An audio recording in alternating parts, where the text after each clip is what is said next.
Hey there, everybody. I'm back. Back with more Final Fantasy 12. Okay, there we go. Sorry, computer froze for a second there. All right. Last we left off, we killed a bunch of marks for the clan, and now we're here to. Yeah, now that we're cleaned up with that, except for the ones that I can't really deal with yet, we are ready to move on to the High Waste, I believe. This one's a rank 3. Almost has been. So this one's in the High Waste, and this one we have to find a person in the High Waste. So yeah, we've got these two to deal with. That's in the next area. And the rest of these are I'm saving for another day.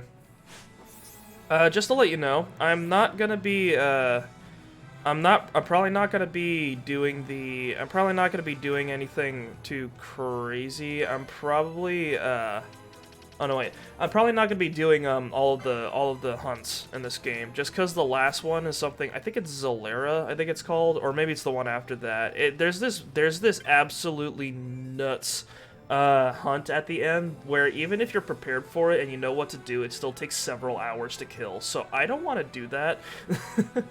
But yeah, I'm just not gonna mess with that. I think what we're going to do is that we're gonna go through the High Waste a bit, explore a bit more, and then I think there's some optional content that I have still missed that I kind of want to double back and do. There's some espers that I think we missed that I think we can get. Not entirely certain though. I've got like a bunch of like wiki pages open on my phone. not right now, but like on back on. I've got a bunch of wiki pages open with a bunch of weapons that I want to pick up and a bunch of hunts that I want to do. Sorry, I'm like kind of spacey right now. I woke up, but I didn't wake up great. You ever have that time where you ever have like a time where like you went to sleep, and then when you wake up you're like, I didn't really sleep that much, did I? Like something went wrong in the past 8 hours or so. Like that's how I feel right now. So yeah, a little groggy, little spacey. I'll wake up as we go, I hope.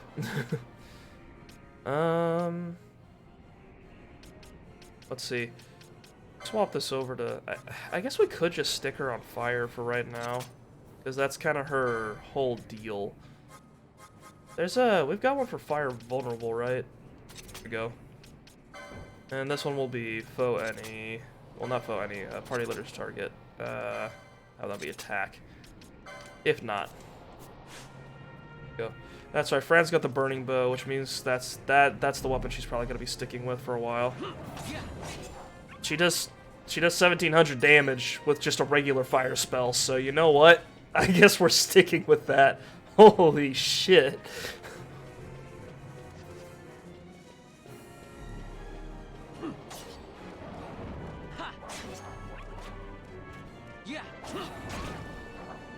Okay, Vaughn does not do a lot of damage to these guys. They're probably... What's they equip with? I mean, there's no element to it, so I'm not sure why not. Maybe these things are just really resistant to, like, physical damage, and, like, it's the reason Bosch is doing plenty is because he's doing magic damage. Oh, Jesus.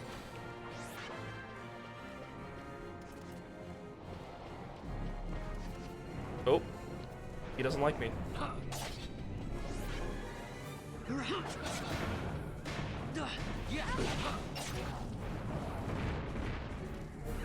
What the fuck is that? Ouch.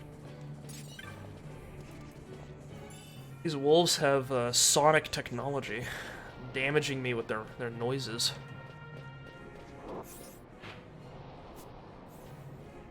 You know, for a place called the Mosphoran High Waste, this doesn't seem very wasty. It actually seems very overgrown. You know, usually when I think wasteland, I think of like a dry, craggy expanse of unusable land. Yet this place looks very verdant and and lively. It's probably not much of a wasteland to all the wolves I just killed.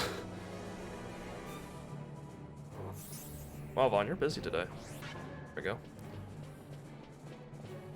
Maybe I should get him off the protect train. We don't really need it right now. Don't want him to blow all of his MP and then not be able to heal. Is that everything? Hang on, where are those things I need to kill? Let's take a look-see.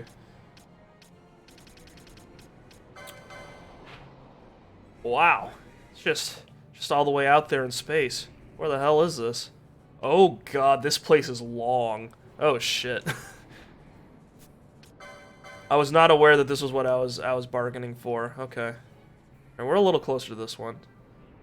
Although this is just a person we need to talk to. That's not like the actual monster we need to kill. Okay. I better get going. Got a lot of ground to cover apparently.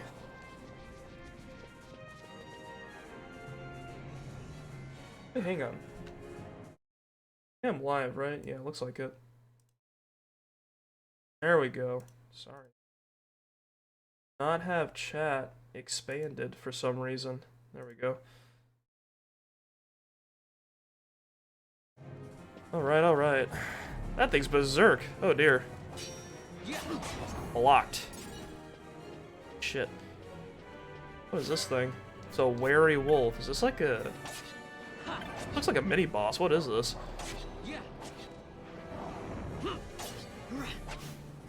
Vaughn, I'm gonna need you to dispel this bad boy.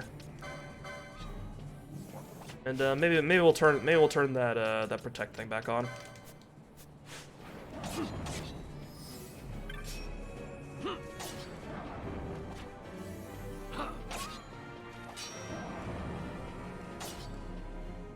Alright, doing okay. Is this a special enemy or just a regular one? Alright, cool, whatever.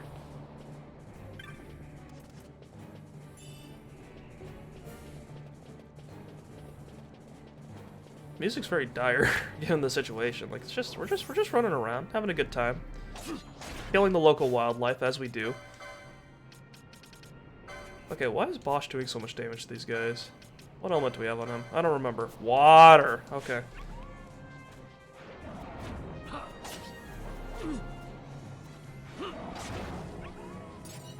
Okay, I made a mistake. Fran actually is not doing that much damage. These guys must be like fire resistant or something like that.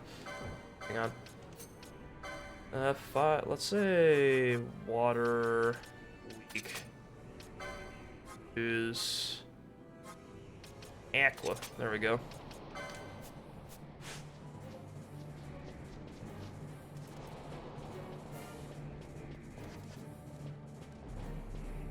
Oh, yep, the water weak. Noted. Okay, Bosch is just gonna plow through these guys then. I didn't know that ahead of time, but luckily we just found that out. That's back to where we came from. Kill this thing. Oh, we got more furries. Nice. Very cool. Humbaba. Okay.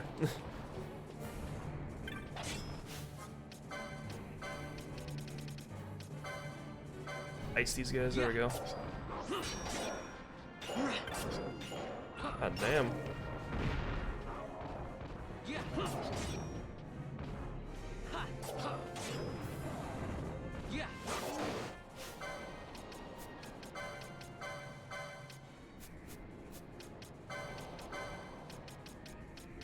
I was mistaken. The fire thing is not a great strat.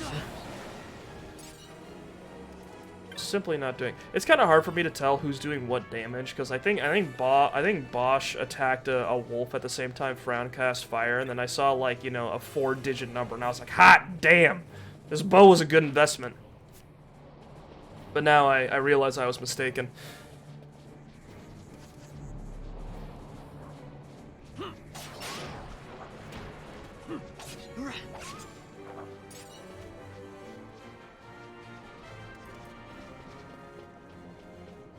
Alright, what's down here? What is over here? Question mark, question mark, question mark. This is the desert. We're back in the Ester Sand. Why? We keep ending up back here. It's kind of crazy. Okay. No. No, I'm not going back. I have no reason to be back there. Very cool to know that there's a little exit out though. I don't have like the best map in my head for where everything connects together in this game, so I get surprised by stuff like that.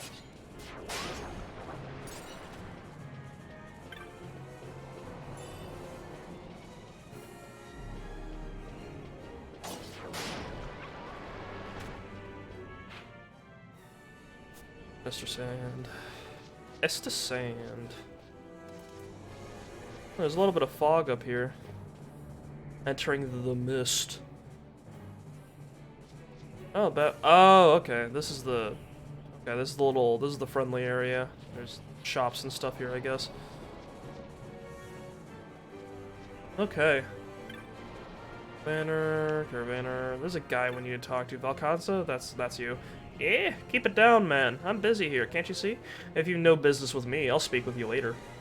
Or, did you come here about the break? That's right. Eh, truly? Yeah, sorry, I tried to brush you off there. Now listen up. I'm a traveling merchant, see. Me and my partner were on our way out to the hunter's camp on the Fawn Coast with some wares. Thing is, we took a wrong turn in the Salika Wood. A bad turn. That's when we ran into that nightmare. Talk about wild horses. I escaped by the bristles on my chin. But when I came back, my partner and our wares were gone. I thought I'd wait here for my partner, but so far I ain't seen hide nor hair of him. I'm worried. But not enough to go looking myself.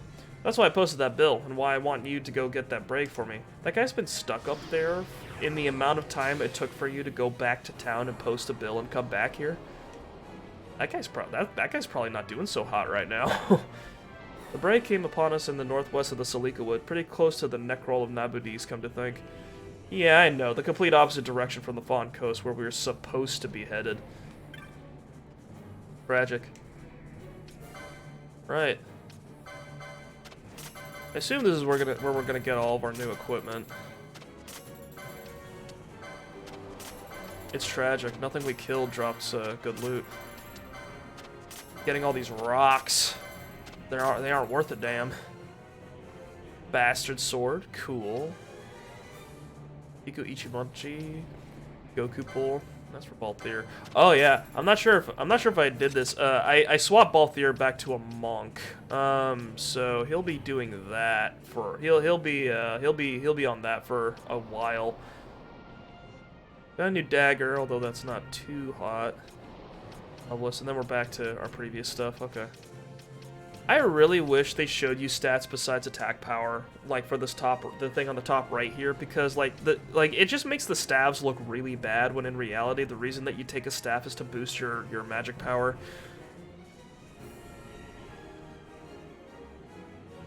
Like the only time in this game where I think anyone would buy a staff in order to physically attack things with it is like right in the very beginning, where you could pick up an oak staff like out of a barrel, and that would do more damage than Vaughn's dagger. Although I think it was slower, so I'm not sure if it was worth it. That on Ash. I mean, I kind of like the ninja blade on Vaughn, so I'm not sure. I don't think we'll go for the. I don't think we're gonna go for the dagger.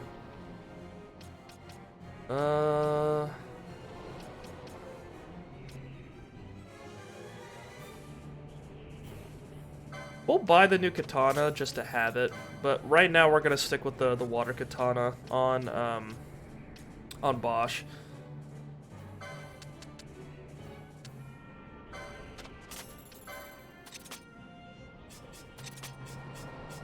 Unfortunately, we no longer have the pirate hat on Vaughn. Very sad, I know. I'm still keeping it. Just gonna keep it in my inventory as a reminder.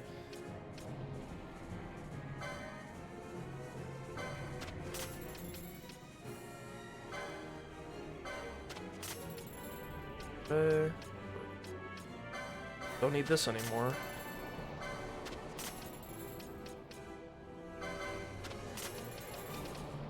I guess I picked up some equipment that I don't need anymore. The platinum sword, don't need that. Obelisk, don't need that. Ice brand, don't need that. Blood sword, I don't think anyone can use that. It's not that useful. Purple rod, no. Elfin bow, no. Six-footed pole, not anymore.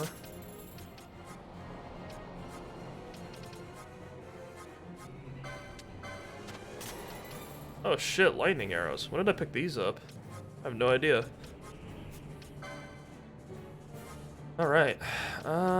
Black cowl, that's on everyone. Black garb.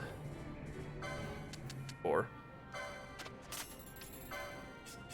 Is this the same as the black robes, or is this different? Because I know that there's robes, there's like black robes and white robes in this game, and those boost their respective magic types.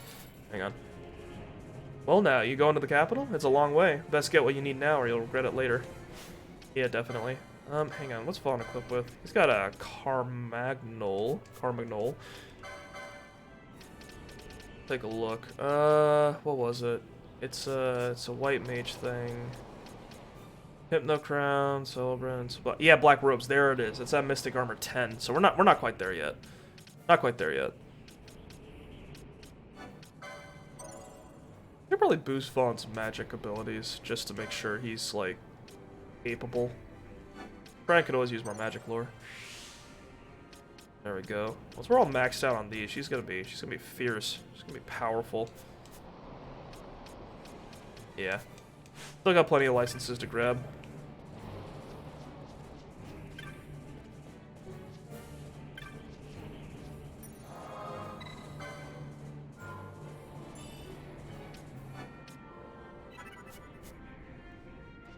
And what was it? What did I... Balthier's a monk slash foe breaker. I was having a hard time trying to figure out what to pair monk with, because like I didn't want to make him another Bushi. But that's like a really good like class for that for some reason. I was like looking at all the options and going like, well, I want Balthier just to be a big heavy punchy guy, so foe breaker it is.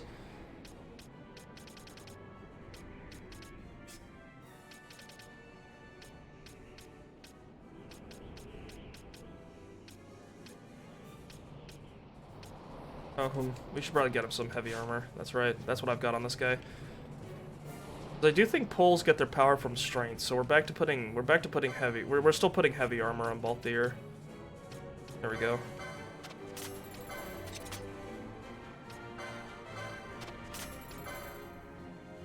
Yeah, strength. You see that?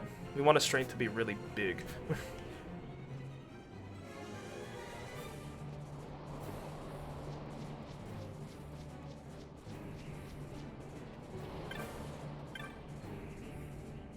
Oh, nice. A map. Thank you.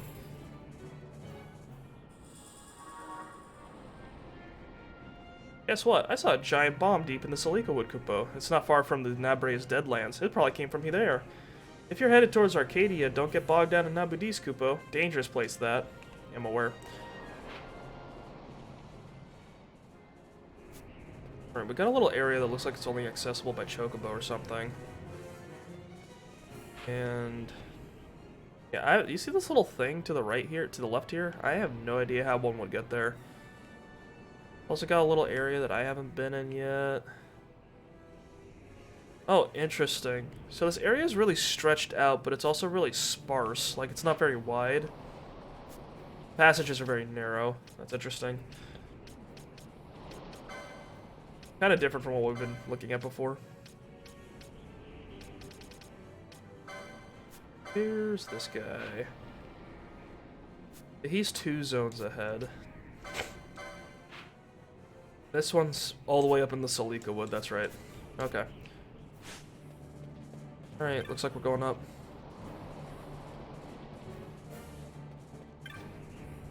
Oh, are you headed to the capital too? According to our map, we should go northwest from here, but my husband, he cavils and stalls. He says he's concerned about the road ahead being blocked, but why don't we just go and see for ourselves?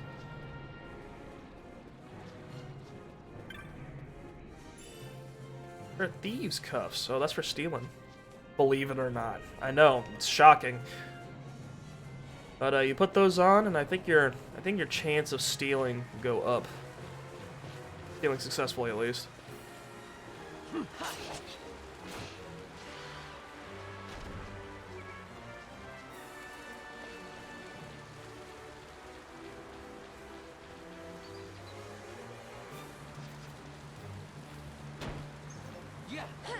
Why not take care of that by herself?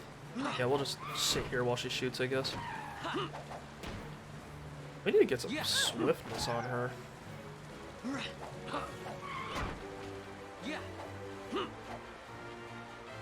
This is kind of funny watching these two just kind of slap at the air. It's a shame we don't have telekinesis or anything like that.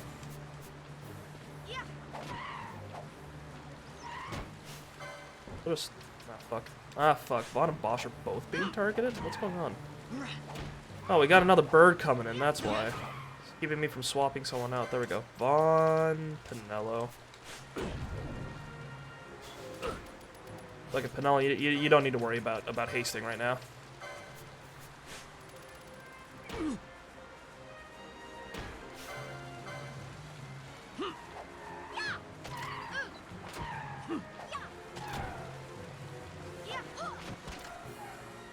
At some point, we're gonna swap Pinello's crossbow out for like a flame staff, I think, once we get access to that.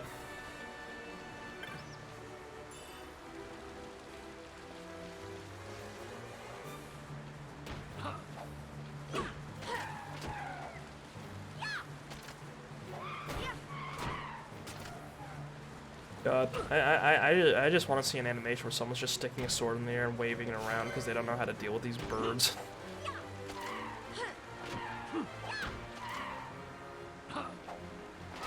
It's kind of weird how some games will go like, oh yeah, you need a special weapon in order to hit flying enemies, which makes sense because they're flying. But like other games will be like, ah no, you wanna. We'll be like, oh no, you wanna fly. You wanna hit a flying enemy, buddy? Just go ahead and just swing, you'll hit it. It's also funny how like birds in this game are immune to being melee attacked, but like bats aren't, you know? Like bats, no, they're just not good enough. They don't fly well enough, you know? Kinda sad. Should probably have Fran and sub Pinello, because, yeah, these three are the ones that are level 32 instead of level 33, and I am a stickler for having everyone around the right level. Alright. Nothing over there, I think. So it's not like I'm trying to get super rare loot, so I'm not hunting around for too many. Yes, what is this? Holy shit, Bosch. You see that? Oh, the muscle on this man. Where's this go?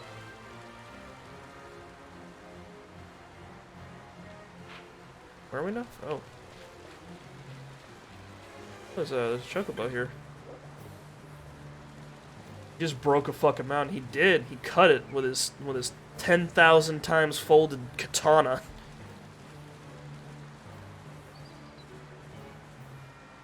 Where the fuck am I getting?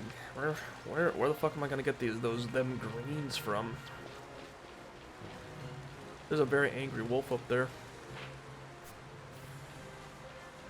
Hang on. Where can I get them greens? I want to befriend this chocobo. I want to connect with nature, or domesticated nature at least. What am I looking at? Brian in the northeast wind. A strange scent permeates the air. Oh. They're called Gishel greens, those things. Oh shit. These guys got spells we don't have yet. These guys get this stuff, I swear. God. Where does one get Gishel greens?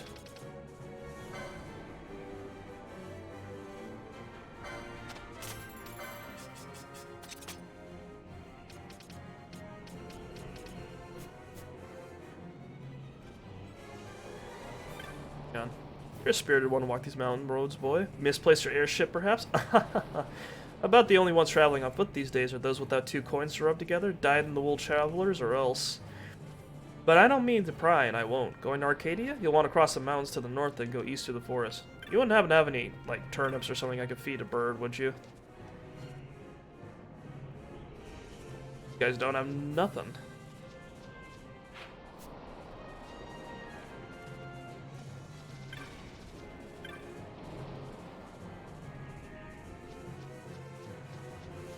Looks like this isn't happening. Wait, wife and I decided to throw it all away and head to the capital, but we hear that the road was blocked up ahead. Where is she anyway? Last I saw her, she was headed off towards the shrine, saying she was thirsty. Hello there, I'm a scout, a guide to this Mosforan highways. If there's anything you'd like to know, just ask.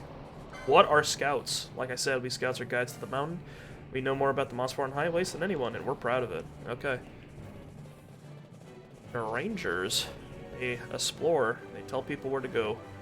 Please, a salad for my sword. I'm hungry. This bird is hungry, and I want to be friends with it.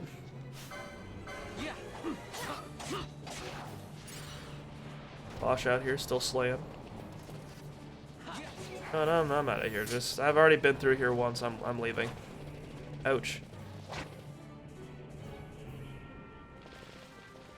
All right. Dude, Kurt, you missed Pentiment. A dude died. Actually, 2 dudes died.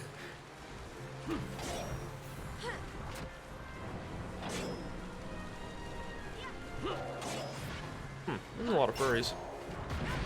A little mini convention here in the mountains.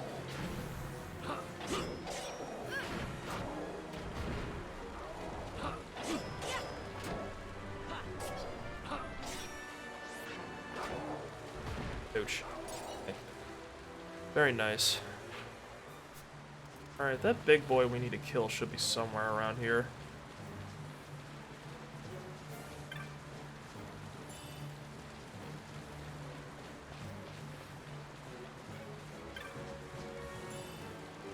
Echo herbs. And the metal jerkin. Ooh, I like jerkin. Hang on.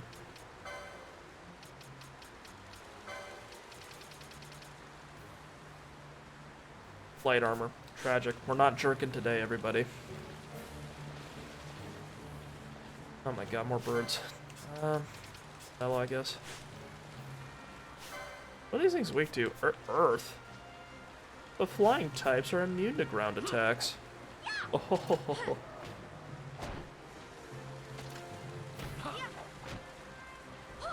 Gonna have Bosch just take hits for these 2 girls while they shoot down the birds.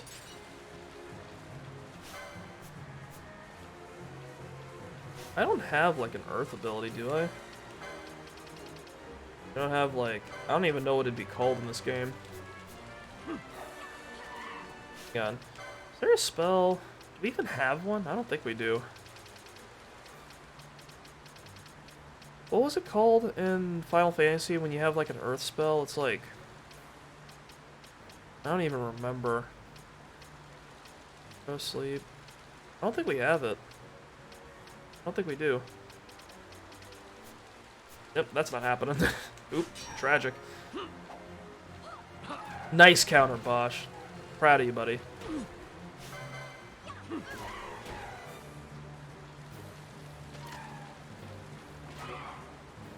Good damage, at least. Wait, Vaughn, please fix me. Been pecked everywhere. I'm bleeding from every direction.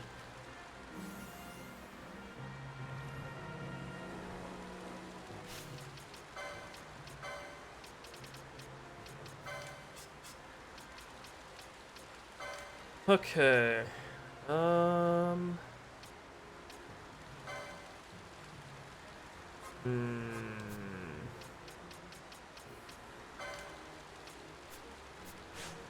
Anything weak to anything? We have no goddamn idea. Okay. No, don't attack it yet.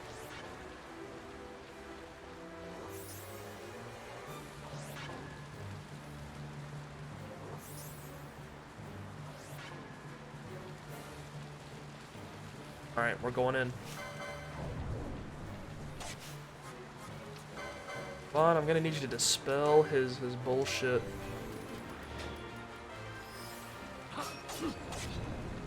Cool.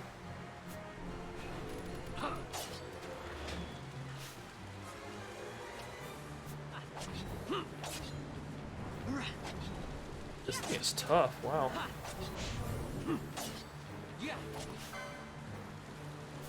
Just got shell for right now. Immune to harmful status effects, oh dear.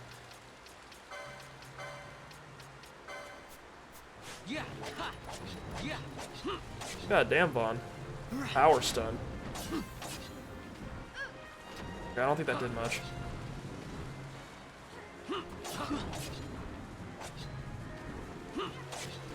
Yes, we're cutting this rock creature very well, I see.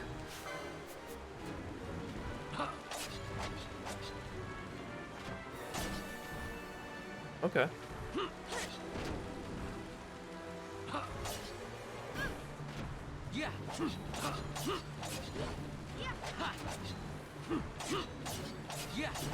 Wow, we're doing a lot of damage.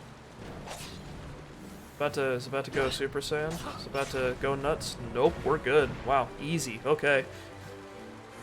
Atomos vanquished. Alright, nice. That was relatively painless. I don't know, the last few marks we did, when they got to low health, they started fucking obliterating me, especially those snake dudes. Well, like, they get low and then they just start breakdancing all over the place and doing like 50 billion damage. It got painful back there, but I'm glad this wasn't the case. Oh yeah, and there's also that turtle guy who was breaking the rules of the game to just like so that he could cast Blizzara on me through Reflect. You think you want to bring a hammer to this battle, but we take this outcome too. Hey, look, Boss showed ahead of time, like earlier, that he can cut rocks with his katana. So I guess nothing changes. You can use him to demolish rocks to make pathways in the mountain. You can use him to kill things made out of rocks too, I guess.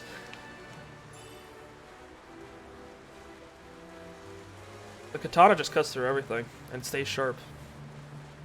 Nuts. Maybe the weaves were right. I hesitate to admit it, but maybe the weaves were right. Alright. We're up in the Salika Wood. I think we're just about caught up to where my last playthrough of this game was. There's also there's a bonus boss in the Salika Wood that I am not going to be able to fight currently. It's a big fucking bomb thing, and it does a fuck ton of damage. Rabbit!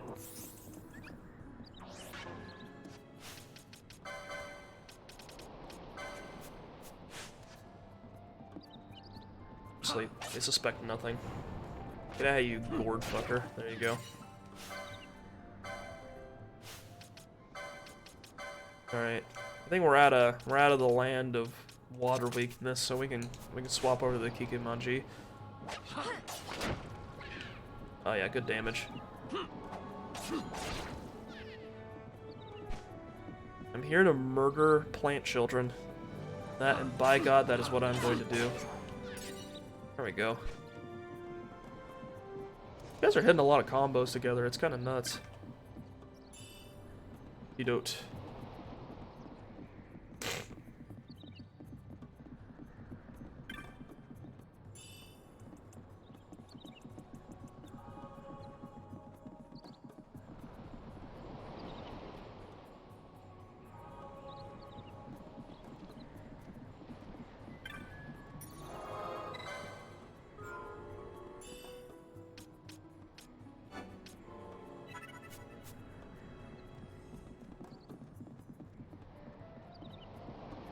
What are you doing here, buddy? There's a community of hunters on the Fawn Coast. I came here thinking to join them, but my way is blocked. Should you head east from this forest, well to the east, you'll find an old gate. Beyond that, the Fawn Coast. Trouble is, the gate's broken. Some Moogles were fixing it, but I have some doubt as to their industry in this manner. What, is this racism I'm seeing? When will the gate be open? There being nothing to do about it, I returned here. Of course, now I've dropped my map of the wood, too. The fates spit upon me, surely. Ah.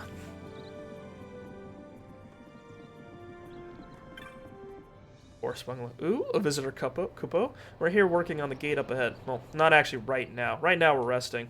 Oh, I see what he meant. Okay. Alright. I think you find the foreman or someone when you get to the gate, so you need to talk to him, and he's like, can you get my workers back here so we can actually like do our fucking job, and then you gotta go back to those guys. Yeah.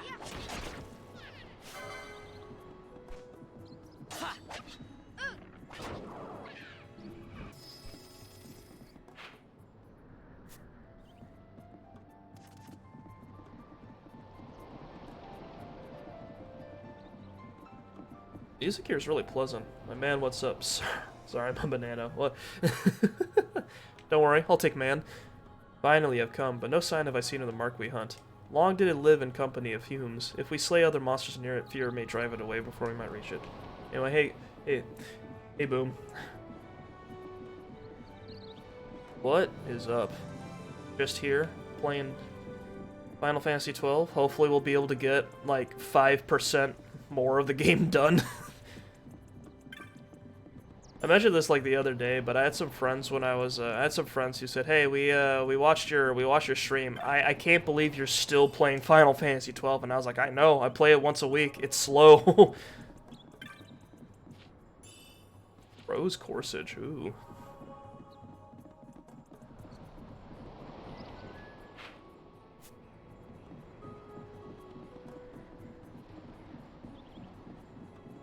Final Fantasy was never my thing. I played 1 and 2 a little. Ooh, the classics. Yeah, I can respect that. Final Fantasy is a little weird because, like, being a fan of the franchise is like, I guess, interesting just because it's like you can't guarantee that the next game is gonna be something you'll like, just because they keep changing the gameplay, and like they'll occasionally just dump the setting you like and just pick up something new. I feel like Final Fantasy is one of those things that just happens, and then you take a look at the most recent one and go, is this my thing? Is it not my thing? Yes or no?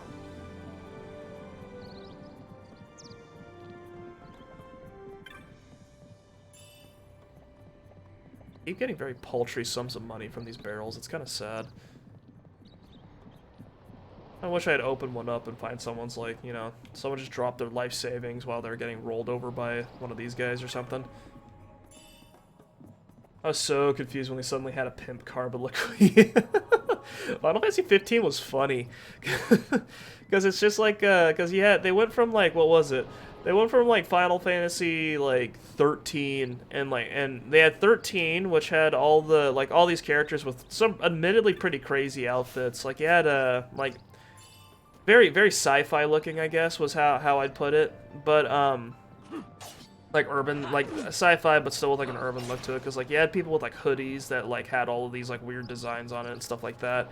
And then you got the Final Fantasy 14, which is like which is classic fantasy, and it's an MMO. And then you get the Final Fantasy 15, and it's like emo anime in sync with a convertible is just driving down a highway, and over to the left is a giant fucking Titan creature.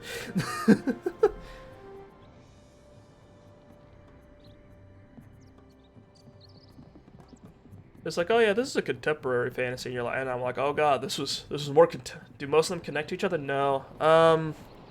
Final Fantasy, basically each number, like each main number, like 1, 2, 3, 10, 14. Each main number has its own setting and its own characters.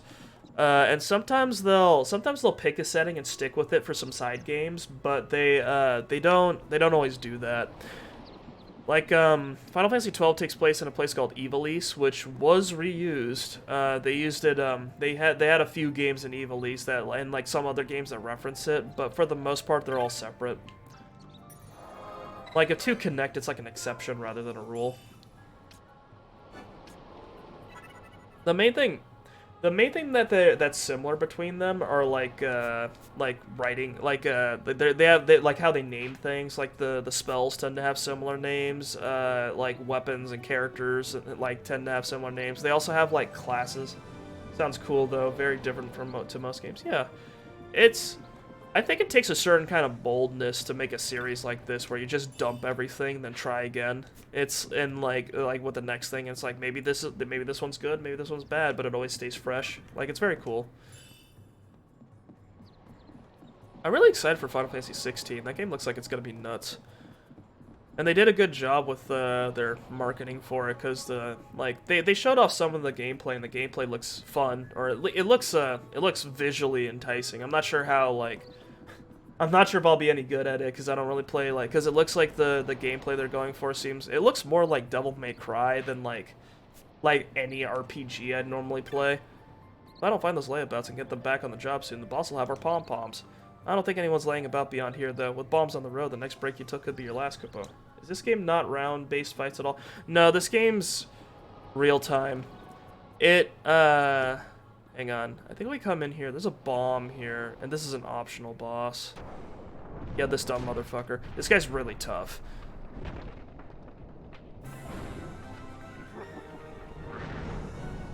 Yeah, but this game's real time. They had this thing. I'm leaving. They had this thing where it's called like a active dimension battle or something like that, ADB, and what that means is that like the game all takes place in one world, like it doesn't break up. I didn't know, thought all of them are round based. No, only the old ones are turn based. What is it? Final Fantasy X is turn-based. Final Fantasy IX's kind of like a hybrid where there's like a timer for each of them. I think Final Fantasy 1, 2, and like 3 were all of them till 4 were turn-based, and then like they started experimenting with more like real-time, real-time stuff. And then Final Fantasy XII came out, which kind of had a lot of concepts that they brought over to their MMO, where they went, they went, oh yeah, you're just in one world, and then your character pulls out their weapons and then fight in real time enemies. And then when Final Fantasy 15 rolled around, they started pulling away from the more classic RPG stuff, and they started introducing like combos and things like that, where you would your characters would string together attacks and then like knock enemies in the air and things like that. I remember 7 was like a game changer in style and graphics. Yeah, 7 was incredible.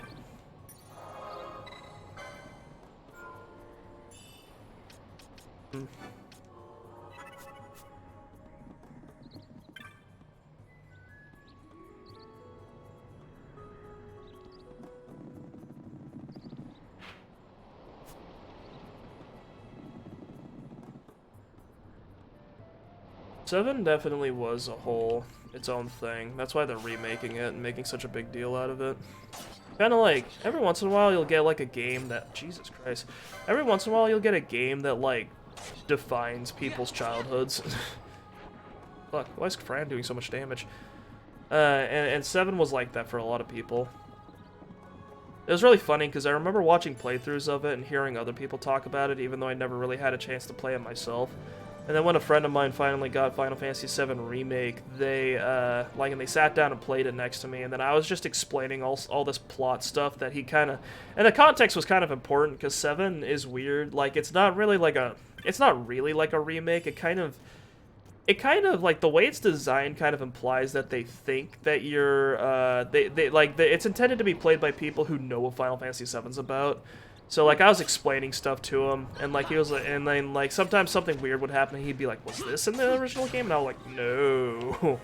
Like, anytime those ghost guys would show up, like, they're like these Spectre or Wraith dudes that would pop up and force something to happen or not to happen, which I thought was a really stupid thing. Like, a stupid story mechanic, but, like, I had to explain to him that, no, that wasn't in the original game, and in fact, it feels like the reason they exist is because they don't want things to happen that didn't happen in the original game. But that was like a whole plot concept in that game that was really strange.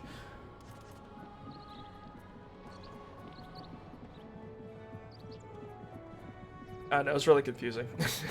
It's kind of hard to say without like explaining the whole plot.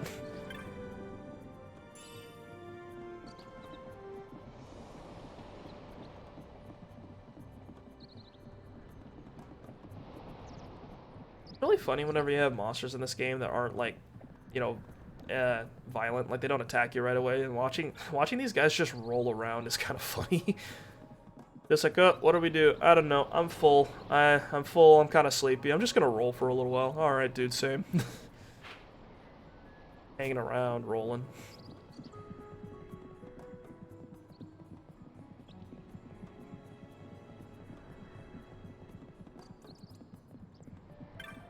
Yeah, in older Final Fantasies, you wouldn't see the monsters on the in the game world like this. The game would just randomly break your screen or do some screen transition, and then you'd be dumped in some separate area, some separate like instance where you'd be fighting an enemy, and then you'd fight them, and then you'd win, and then your characters would do a little dance. They go ba ba ba ba ba ba ba ba ba, and then you would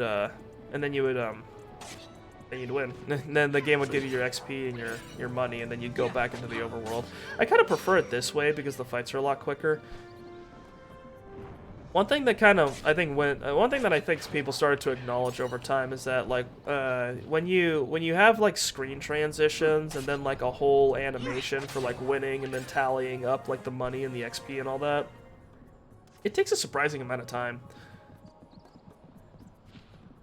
Like to the point where, like, you know, the first like 5 times you do it, you're like, oh man, this is cool. I like this game's style, or like I like the way this looks. And then like the 27th time you do it, you're like, oh my god. And then you just slap the A button. Such cute enemies. I know, they're adorable. It's a shame they're violent.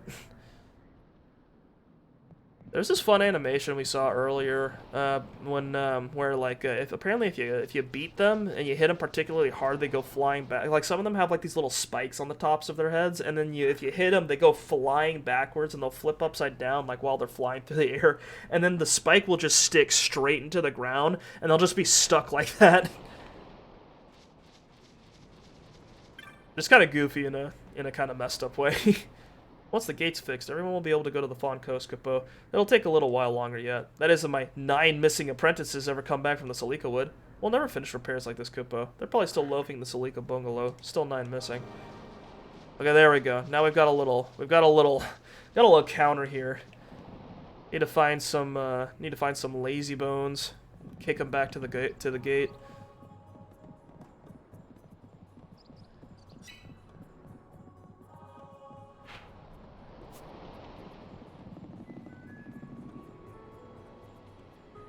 Alright, sorry boys. Your boss is coming calling. If you want to get paid on that contract, you better get back here. Yeah.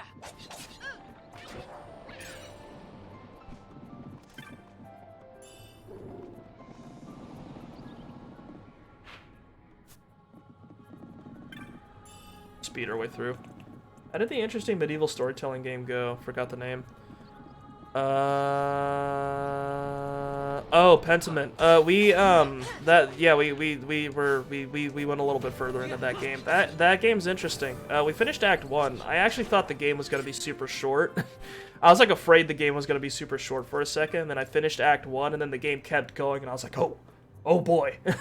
So we're like a third of the way through the game so far. A guy got killed, and I had to solve the murder. Or, quote-unquote, solve the murder. I didn't get any conclusive evidence, but I got a lot of circumstantial evidence that made it seem like one guy was suspicious, and then he got executed. Pretty horribly. So, it got really exciting. What? The boss wants us. Uh-oh, Kupo. We better go. He's ugly when he gets mad, Kupo. There we go. Let's see you later, fuckers. Yeah, I get it. There's 7 of you on break. I'll go get the rest of them. Please fix the gate. I need to go. It's kind of important. This really is a classic like RPG adventure sort of dilemma. It's like, oh man, I need to go from point A to point B as quickly as possible. The fate of the world depends on it. But I have to solve everyone's like petty minute problems along the way.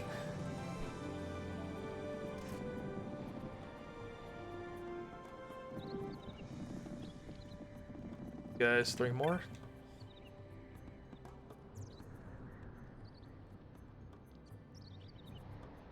I think it depends on how you enjoy the style. Makes it longer. Yeah. I just think it's funny. Kupo, the boss wants us back on the job, that Moogle driver. Well, let's get back to that. I mean, I don't mind it as long as like as long as the stakes still stay high. It's just a little like there's a way to do it right and a way to do it wrong.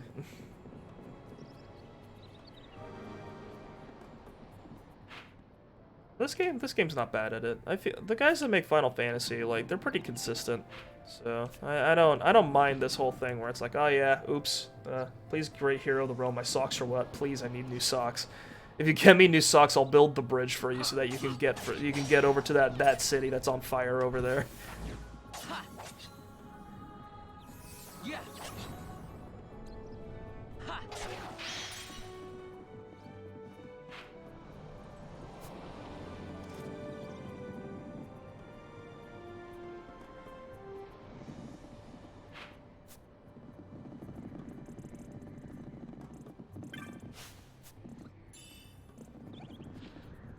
Right, we need to kill everything in this area if we want to get that horse.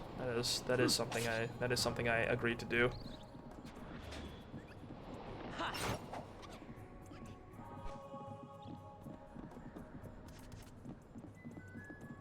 I have to slaughter these bunnies. That's just what it takes.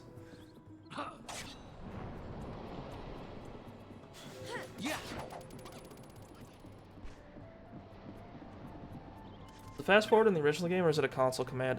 This is a remake, a re-release of the original game that included fast forward, so which I really appreciate, because there are some points in this game where you gotta have to do some stuff over and over again. Oh dear. Oh dear. Oh dear. Oh dear. The hairs are protecting each other.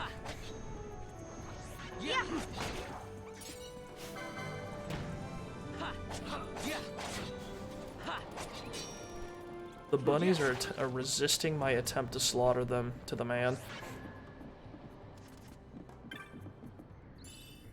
Yeah, I do really like it when a game's not afraid to give you an opportunity to skip ahead a little bit. Just because I feel like one of the worst things is when a game kind of locks you in, and then but you've already seen something or you already know how things are going to go, so it just feels like time wasted.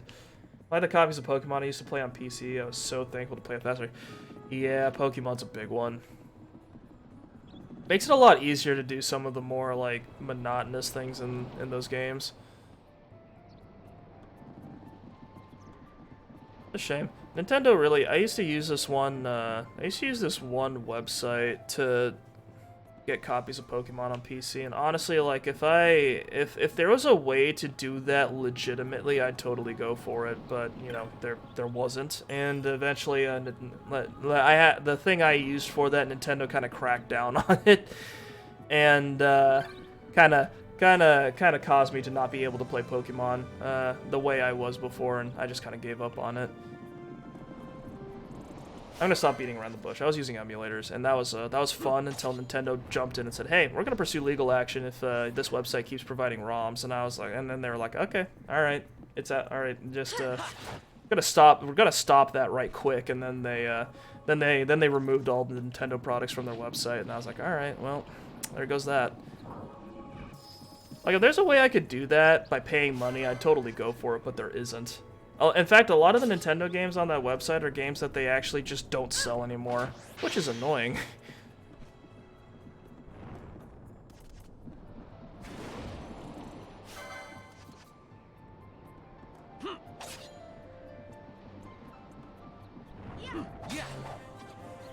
Yeah, I remember they also had a big problem on Twitch for some time, right?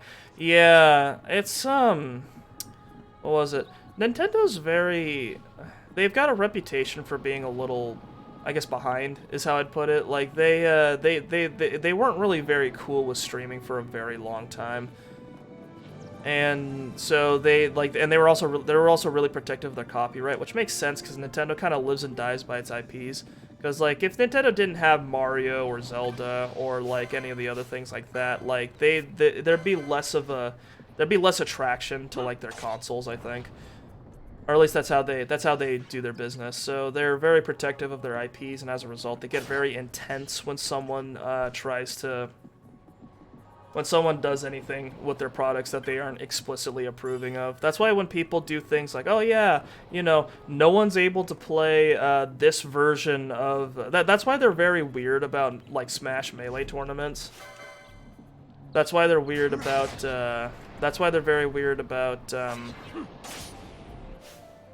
hang on.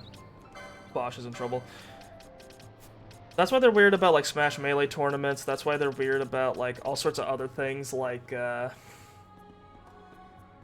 whenever people do, like, their own project where they're like, there's this game that I want to play that hasn't been playable forever, and I'm going to make it so that they I've designed this thing that allows you to play it, and then and then Nintendo immediately goes, no, cease and desist.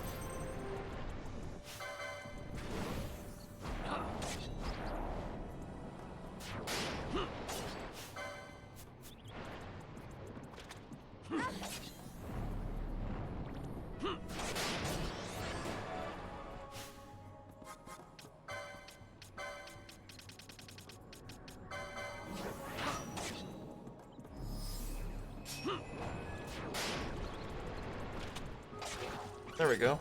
The bunny's dead.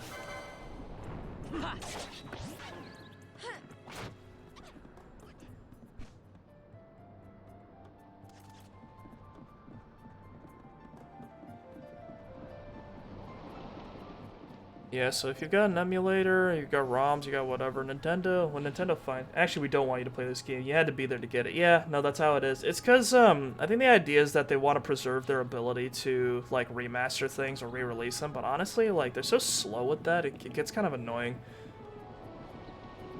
I remember there being a joke once where it's like, oh yeah, if you want to email, don't bother Nintendo, if you want to get in contact with Nintendo, don't bother with an email, you're gonna have to send them a fax. Sounds like Japan. Yeah, there's a couple companies in Japan that that are a little slow to embrace the whole streaming thing. Because over in the West, people are like, oh yeah, this is marketing, we can use this. Whereas like in and then like I think, what was it? Nintendo doesn't really permit fan works that like use their IPs at all. They're not very willing to cast a blind eye to any of that. So whenever they find out about it, they immediately shut it down. And like in some circumstances it's understandable, but in others it isn't so much. Like for example, if you want to play Pokemon Black and White, you've got two options. You can either try to find a copy of it that's like downloadable and playable on PC, which Nintendo wouldn't want you to do, or you could try to dig up a DS, which I don't think is sold like fresh in stores anymore, so you'd have to either have one already or buy one from someone else that's selling theirs, or like get one that was refurbished or like resold or something. And then you'd have to find a copy of Black or White, and like that's not very possible. It's a lot to expect out of a consumer, at least. I'm supposed to kill everything in this area and like come back, and I don't know what like extent we're doing that. What are we doing here? What are we doing here? Hang on.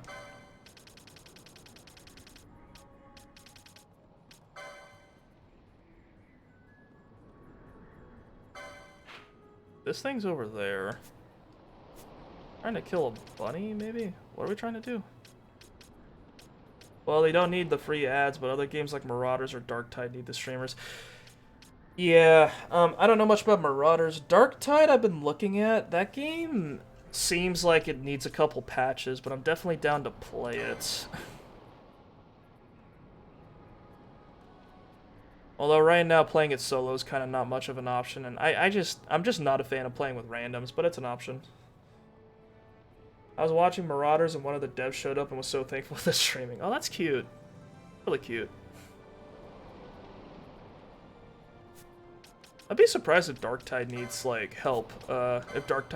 Because it seems like it does. It seems like it's doing a perfectly acceptable job. Like, I feel like the word got out about that, especially since people, like... Because Warhammer 40k had a lot of issues with, like, Warhammer 40k has had, like, a long-lasting problem where a lot of people got the opportunity to make games in the IP, but most of those games were pretty garbage. Warhammer eventually, like, the Warhammer Fantasy eventually got, like, Total War and Vermintide, but, like, Warhammer 40k has just had a lot of really mediocre games come out, like, using that IP, and then, like, finally we get stuff like, then Darktide was announced, and I saw that and I was like, ooh! Get me in there!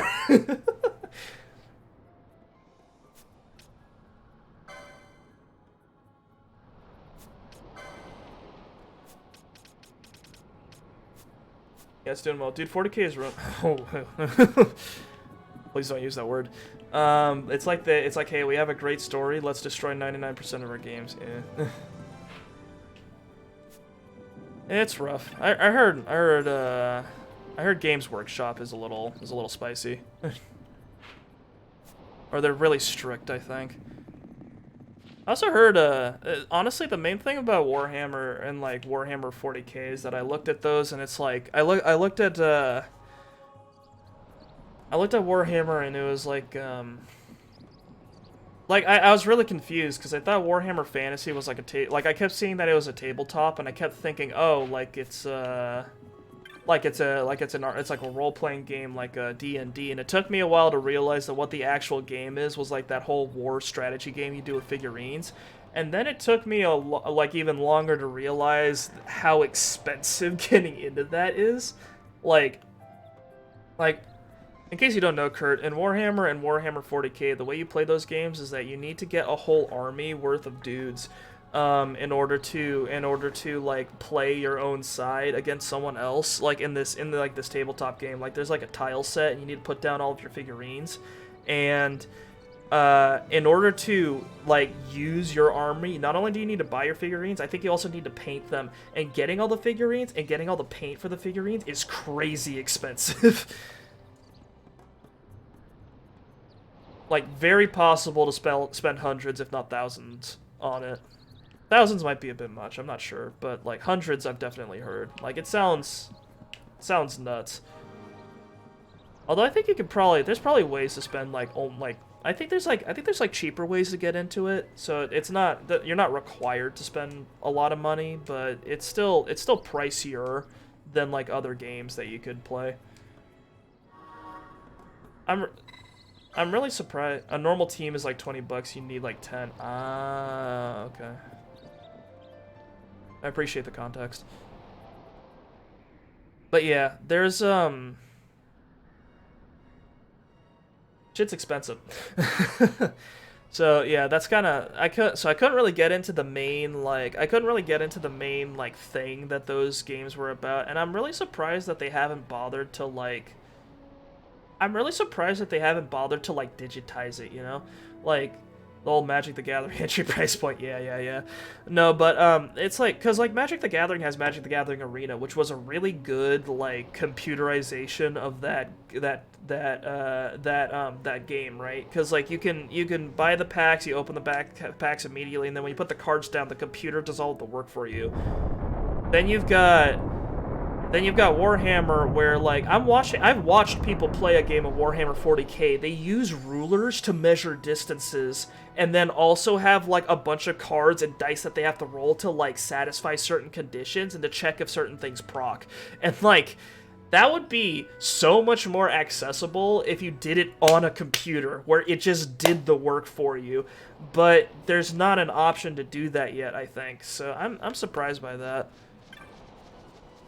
It's really intense, I bet. Thanks to you, the repairs to the gate are finished, Kupo. Here, take a token of gratitude. I got a sash. I got a piece of cloth to wrap around my waist. Hell yeah. The Fawn Coast is up ahead, Kupo. Pretty views there, but the locals, not so pretty. Next stop is Nabudis to do repairs on the old palace. If only those horrible monsters weren't trapped there. Someone should sort them out. Okay. They're off to hell is where they're going. That's tragic.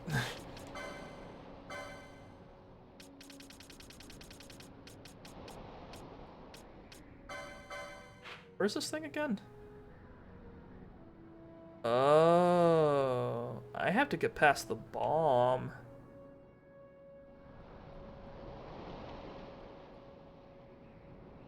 Oh, we'll have to do that another day. A friend of mine plays X-Wing. It's so funny watching them with their weird shade rulers. I bet. Yeah, if I ever try to get into a game that someone else is in, and then they hand me a protractor, I'm like, you expect too much of me, man. I can't do this. I'm a man of words, not of numbers. Please don't do this to me.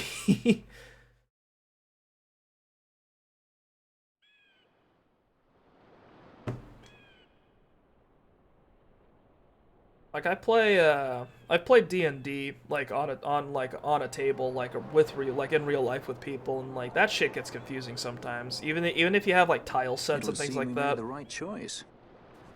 If we'd taken the easy way and come by airship, one of those like not nearly as bad as things like Warhammer, but like I've gotten a little bit into things. Dude, when do you get your stickers and stuff? I have to get 50 followers, and I have to get I have to meet a bunch of little like statistics basically.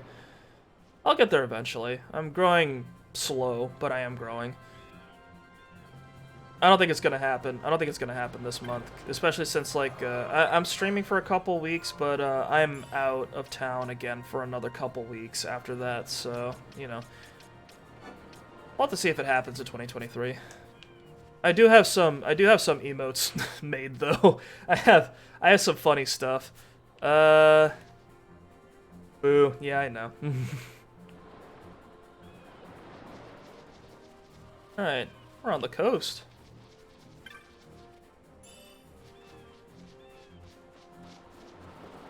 Look, it's a radish boy. Look at you. You're friendly. He's flapping. Bat it, buddy. Maybe one day you'll be able to fly.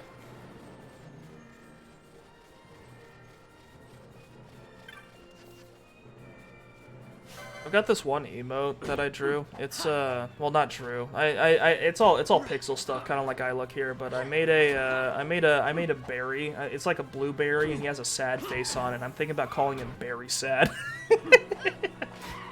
I think it's funny. Your streaming times are kind of random, but I'm always happy to see you online. I actually do have a schedule, and I put it on Twitter. I try to schedule. It is random because I do just kind of. I can't be that consistent. I'm afraid. But it's like I'm usually like in America at least it makes sense. I'm usually pretty late on like late evening, like Thursday, Friday, and like middle of the day, Saturday, Sunday for America. But like if you're over in Europe, I can imagine it seems all over the place.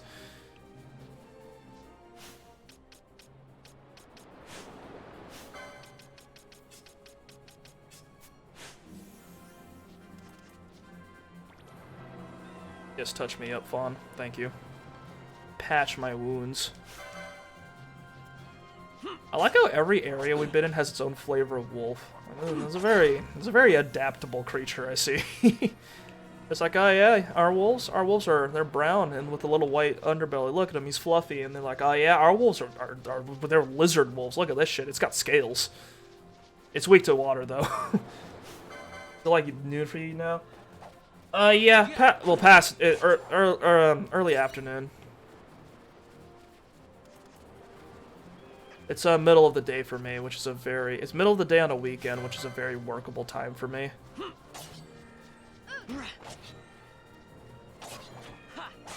Right now it's what is it, 3? It's about 3 p.m. EST, which is about noon PST.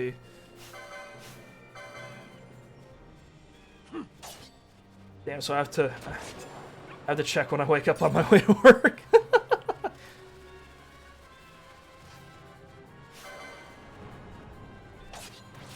Hey, I mean, no pressure. Just hop on when you can. Just hop on when you feel like it.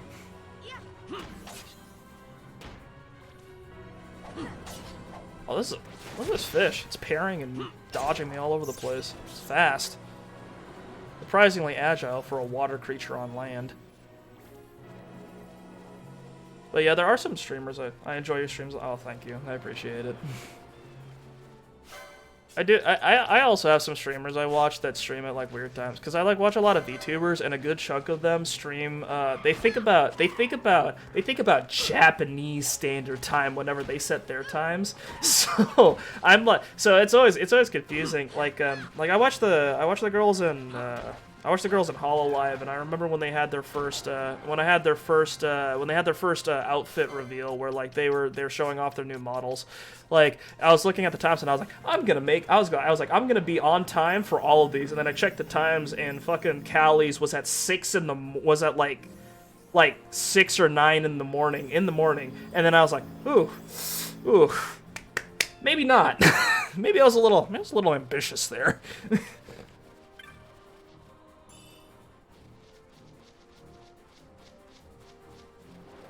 Maybe I'll watch that a little later during work.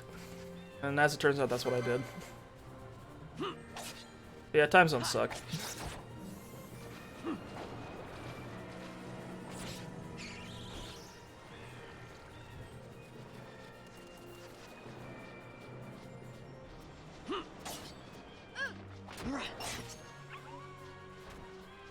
Wish I had a Switch, but I'm not sure where it went.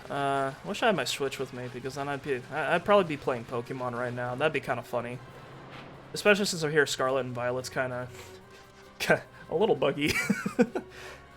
Just a little messy. Honestly, it's weird. A lot of games coming out right now. I know people would argue that this has been going on with a lot of the games in the industry, but a lot of games coming out have been really not great in the polish front. Like, what is it? Like, Modern Warfare 2 came out, and that game, I'm not gonna lie, that game's a buggy. That game's a buggy, crashing mess, and they're currently trying to fix it. Putting in very valiant effort, but I kind of totally expected that because Modern Warfare 2019 was also like a bloated piece of like a bloated pile of like buggy hardware, software, not hardware. But I was told yesterday that the motorbike you use in the new Pokemon is actually a Pokemon. I think I can't watch it anymore. Oh no, it's not just that. So people who play Violet, they have a Pokemon that turns into a motorbike because it's like a cyber Pokemon, right? In Pokemon Scarlet, that's a Pokemon you ride, but here's the thing. That Pokemon has a tire. Like, it's got tires in its design. Like, it's got wheels. But when you ride it, it doesn't use the wheels. It just runs around on all fours. So it's just got wheels for no reason. You can't even ride it like it's supposed to be prehistoric, but you can't even ride it like a fucking bicycle. It's just got extraneous wheels.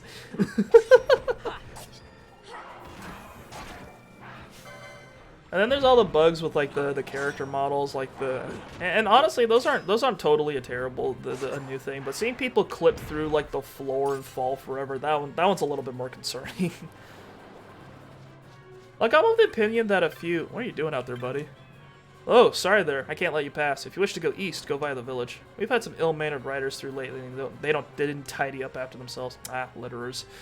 We're clearing the way so chocobos can pass through again. Should be finished soon, but best take another route for now. Okay. Dude, imagination must have some kind of limit. I have no idea how long they want to milk that franchise. I know. I remember when Sun and Moon came out. Was it Sun and Moon? No. I remember when Sword and Shield came out, and people were like, dude, I can't believe it. There's only going to be 416-something Pokemon in this one. And I'm like, do you have any idea how big that number is?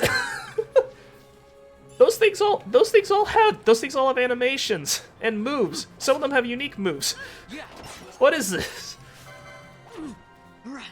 Or like they're like, oh yeah, this Pokemon only adds like double-digit Pokemon. Like it doesn't have like a full triple-digit add, and I'm like, I think it's nuts.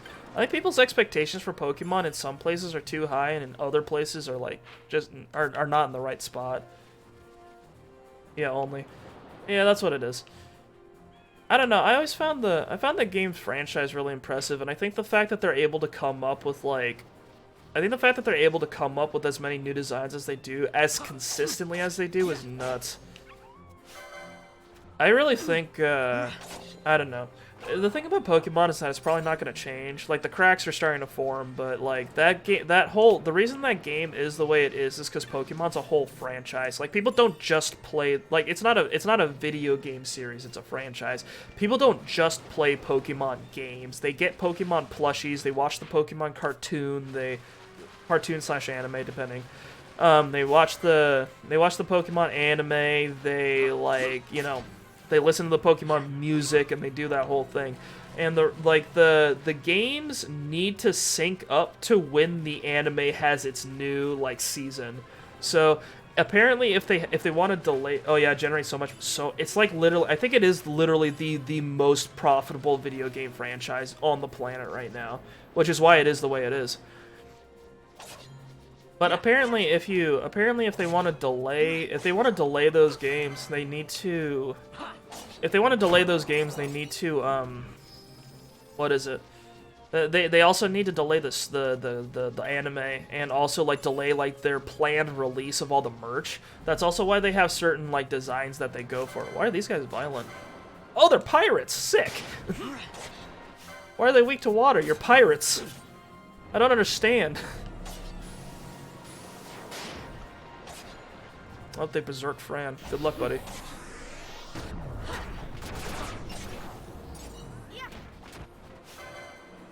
Looks more detailed than the new Pokemon.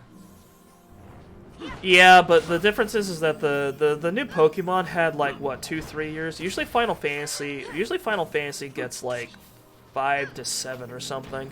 Why is this guy parrying everything? Oh, that's what they do. They put Berserk on someone, and then they do something else that makes it so that they parry more melee attacks. That's smart. That makes sense. But yeah, the new Pokemon... here's the thing. The animations are actually pretty good, at least for some of the character models and like the story important stuff. So when they have something that they could afford to put the time into, it actually looks alright. It's all the other stuff that was a bit more like outside of that shows a severe lack of polish. Like the environments look really rough. Some of the animations aren't finished. Have you seen what it looks like when someone eats a sandwich in that game? It's something. It looks like a parody. Looks like a parody of what you'd expect it to be. Like there's no actual animation for picking up the sandwich and eating it. Like there's like a flat image of a sandwich, and your character model comes in from the side and then bites, and then like their head goes to like their head goes down off the screen and makes like this vibrating motion to imply that they're eating, and then they go up and they go, ah, amazing. And then a bunch of, and like the floating models of your Pokemon behind you all make like some motion to indicate that they're also having a good time. It's weird. It's crazy. But yeah, I remember a lot of people were complaining about Pokemon being like stuck to mobile devices and things like that, but honestly, it's like, or not being stuck to mobile devices, but handhelds. And it's just weird because like now that there's like they've now got a style of game that has a higher level of expectation to it, but something about their system, like how long that they're working on it, or something about how they're putting it together, like just isn't sufficient. Like it didn't translate over. Because I'm gonna be honest, like Pokemon up till like X and Y I thought was pretty good. And like they had a very tight like game design that I thought was really consistent, and while they didn't innovate that much, like they still brought in new things, and I thought it was a pretty good system that they had going on, and I was happy to see them branch out. But like now that the cracks are forming, they've got a lot to work on when it comes to like this new direction that they're taking the franchise. Because one thing about games is that if you make an open world game, that takes a lot of work. Like you have to model and animate and make coding for like everything, and that's not easy. Like one of the reasons, like that's probably one of the reasons why Final Fantasy here reuses character models and animations, but they'll just redo what the physical appearance of the monsters is. Like, you guys have seen that flying, like, lizard bird thing. You guys have seen the big guy with the wings. You guys have seen bongos. You guys have seen the little turnip head dudes. I like Ruby and Sapphire a lot and didn't play anything after that. Yeah, that sounds about right. That's kind of... What was it? I played Fire Red. I played Ruby. I played Emerald. I played... What else did I play? I played Black, I played... And I think I took a break for a while after that. And then I played X and Y, I played Sun and Moon, I started Sword. I didn't play both versions. I played, what was it? I played X, then I played Sun, and then I started Sword, and I haven't touched anything since then. So I played a decent amount of the franchise. And I don't know. I will admit that they do feel kind of samey after a while.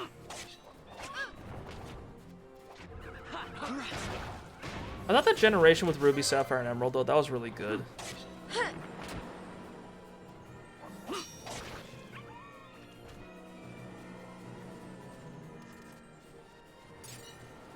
How long? Hang on. Let me check something. Breath of the Wild development time. Okay, and then we'll do Final Fantasy 12. And we'll do Pokemon... Oh, wait, which one? What's the new one? And Scarlet. Okay, so Pokemon... Okay. So here's the deal. This game took 5 years to make. Breath of the Wild took 5 years to make. Pokemon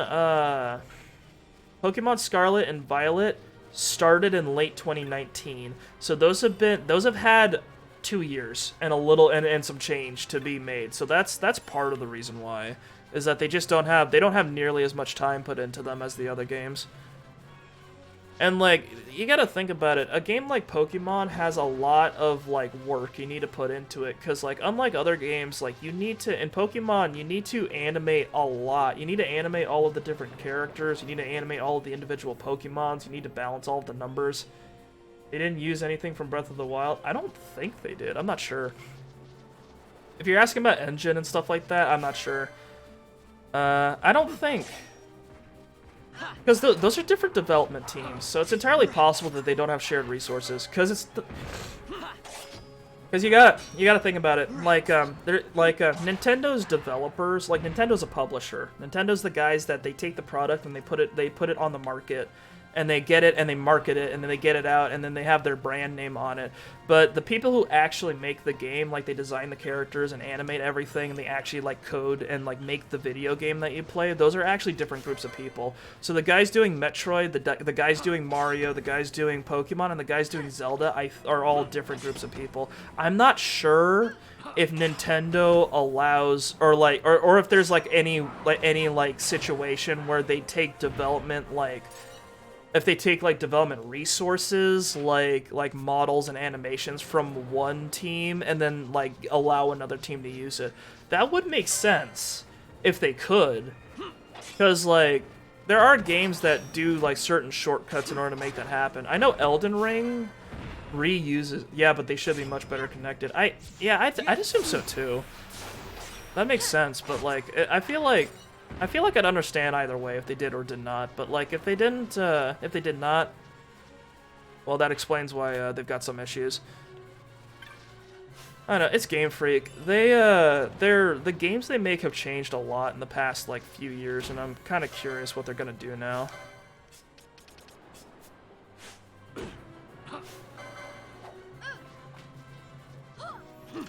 I don't know. It's one of those things that I feel like most of my knowledge when it comes to how game development goes and how game development goes wrong is mostly just from watching little video documentaries when I had the time. There's a guy called what's his name, Matt McMuscles on YouTube. I used to watch a channel with him and a couple other guys.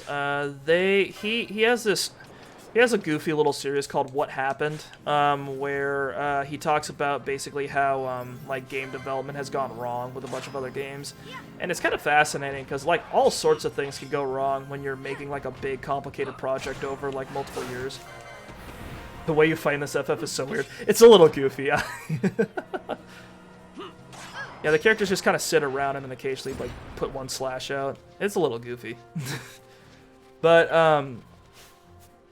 yeah, Matt McMuscles in his What Happened series, they talk about he does some pretty well researched videos, and one thing what the fuck did I just pick up? A what hat? Astrakhan. Mystic Armor 7. Ooh, hang on. Vaughn, can you put this on? Fabulous. He's a little slow, but he's got more magic power. I dig it. Anywho, he's done Matt's done videos on things he's done videos on Cyberpunk. Most of the really bad ones. He's done videos on Cyberpunk. He's done videos on all sorts of other ones what happened with Warcraft Reforged, Warcraft 3 Reforged. He does videos on what happened to that basically, if there's been some weird, disaster in video gaming, he's probably done a video on it, except for Battlefield 2042. I'm curious if he'll do one on that one. But he also covers games that have really weird, development cycles that still turned out pretty good, like Doom 2016. Apparently Doom 2016 had all sorts of crazy shit happen with its, development. I don't remember the video too well. I'm gonna have to top off on that.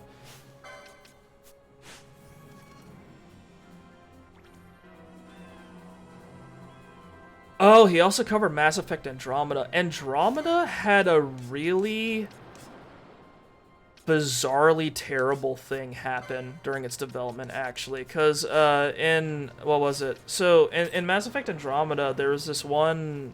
So, what they were doing is that they were... So, yeah. So, Mass Effect Andromeda wasn't made by the main BioWare guys that made Mass Effects, 1 through 3.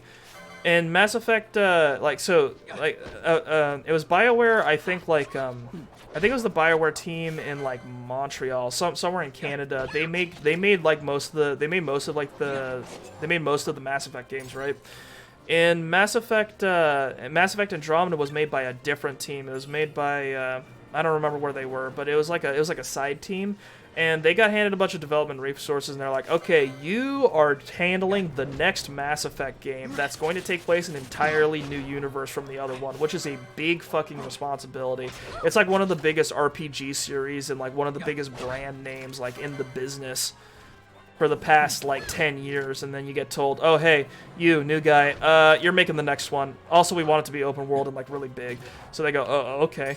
And what they were doing with it is that like Mass Effect 1 through 3 were done on Unreal Engine, which is a pretty common engine for people to use in the industry. But Mass Effect Andromeda was on Frostbite because keep in mind, BioWare is owned by EA, Electronic Arts, and EA also owns DICE, and so the Frostbite engine, the one that DICE uses for Battlefield, Mass Effect Andromeda was using that for their single-player, like, open RPG series now.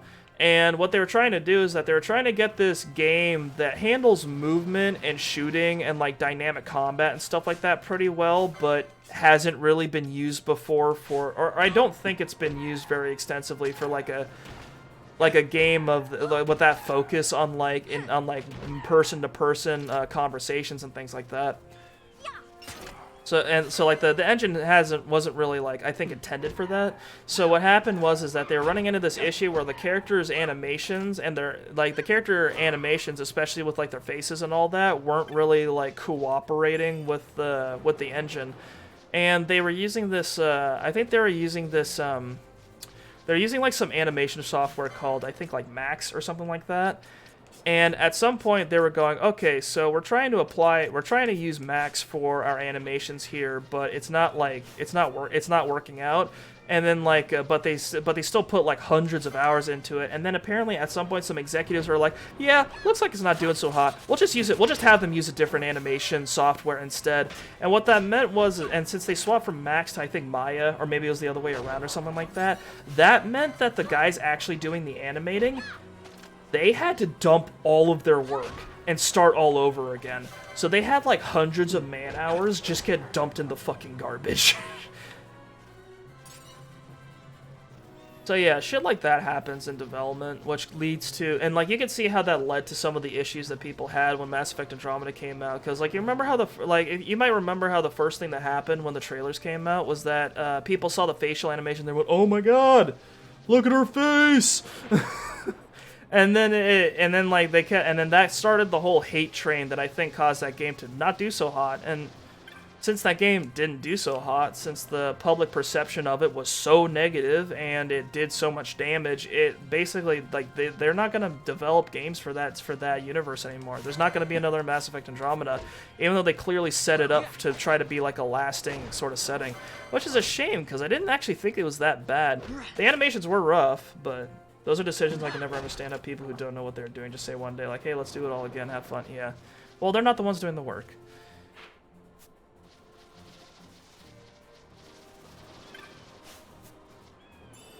That's just how it goes.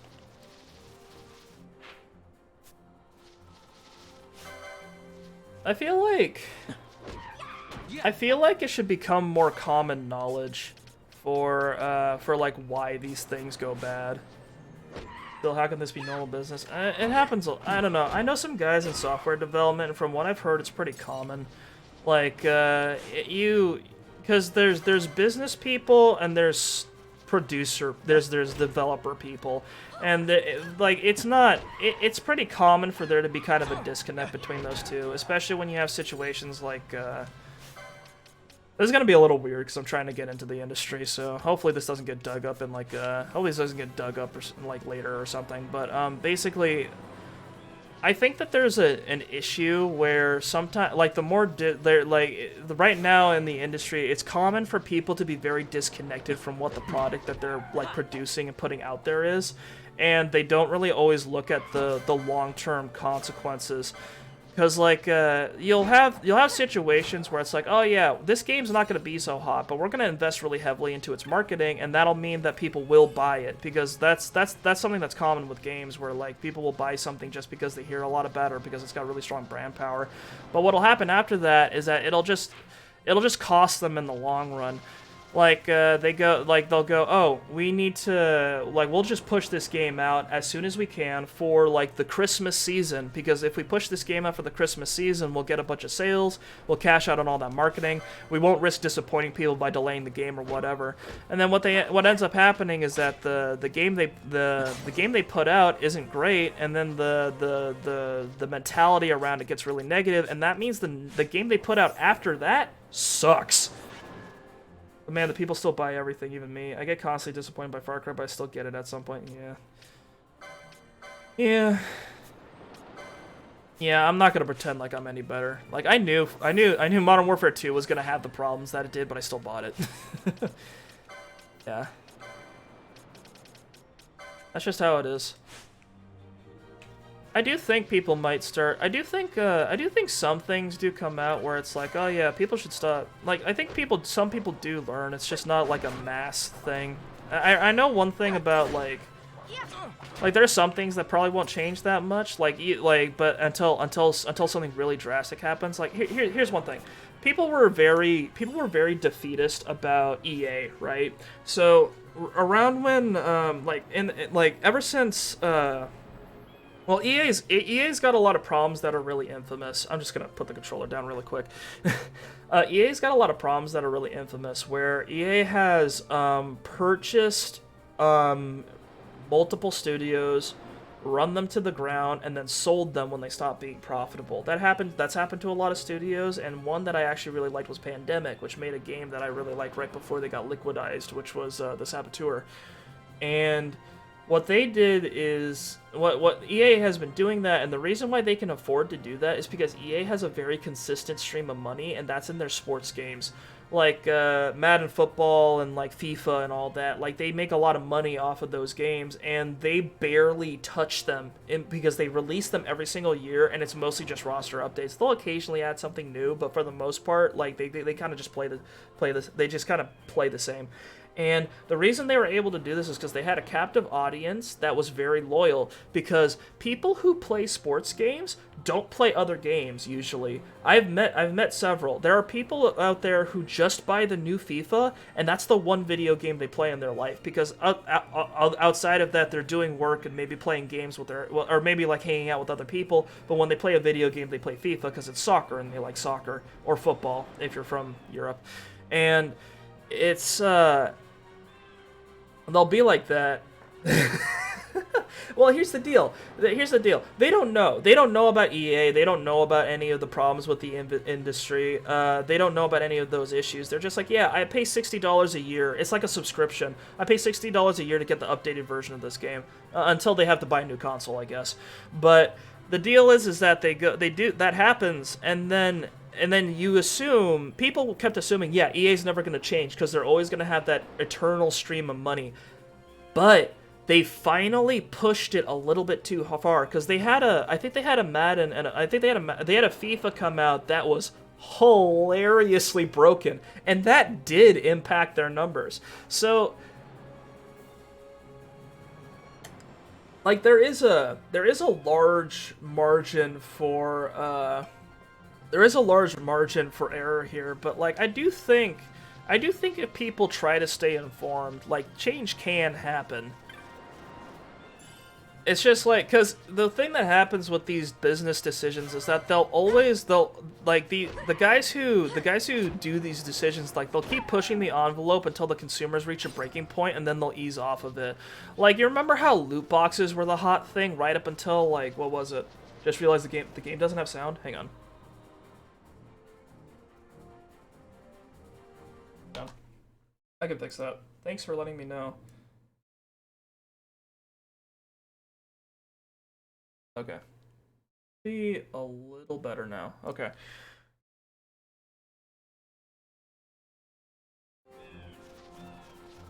The game's just really quiet right now. Music's very subtle. You might be able to hear the the menu.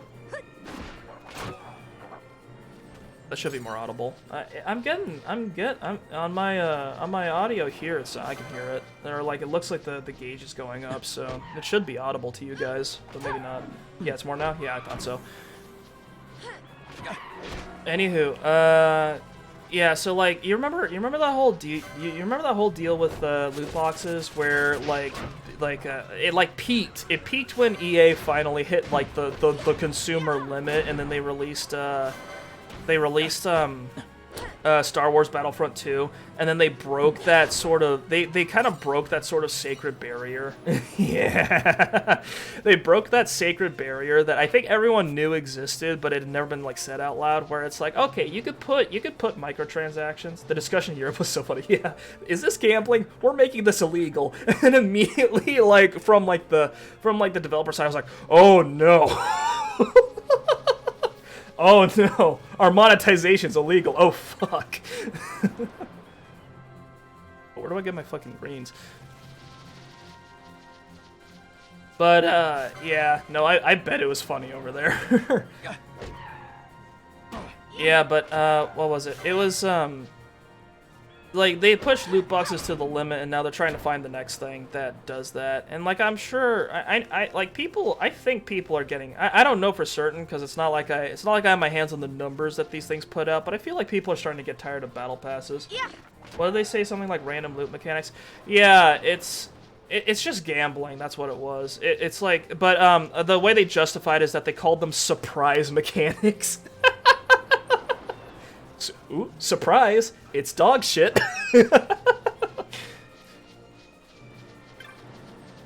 Yeah, no, that was fucking funny. Oh yeah. Oh, there's surprise mechanics. Oh my god. Why would you say that?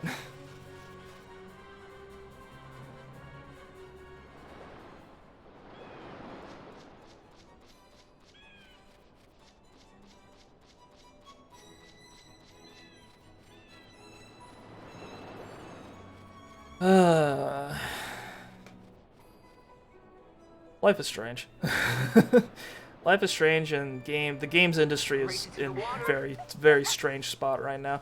I am getting kind of tired of live service games, but I do feel like I feel like, I don't know, games still come out that aren't that, like God of War. I've heard good things about. Like that's Lyric is playing a game called I Am Jesus Christ. Oh dear.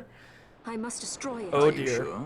You don't want it for yourself? There's a fighting game that came out a little while back that was Something like it was a fight, because there's games that out there that'll come out and it's about the characters you play as are like gods, like deities that existed in real religions. Like Smite had that, but Smite never like pulled the trigger and added like any Christian figures, or at least as far as I know. Maybe they did something when I wasn't expecting, but it'd be kind of funny if they threw a saint in there or something. But I can understand why they didn't want to go for it, because they probably didn't want to go for like a religion that's like currently practiced, because they don't want like people to get really mad at them about it. But there's a fighting game that absolutely did not pull those punches, and one of the characters you could play at was Jesus Christ.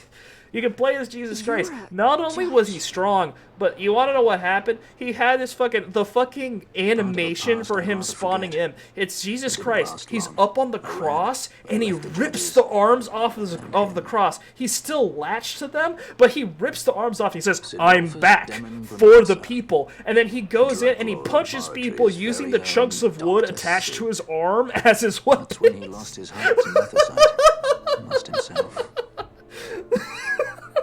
And I suppose it was so funny. I'm back for the people. Yeah, you might have seen a video about it. It got famous. Follow in his footsteps. I think.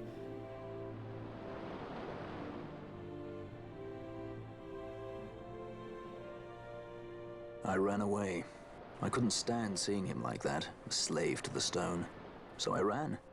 Free at last. And the way this game's story works is that the rocks that these people are picking up with all the magic in them are basically just nuclear warheads. And then, of course, I met you. It's just, oh yeah, you see this? It's capable of releasing a large amount of energy, and it will destroy things. It's time to end this. Cut my ties to the past. It's hard to leave the past behind. I know.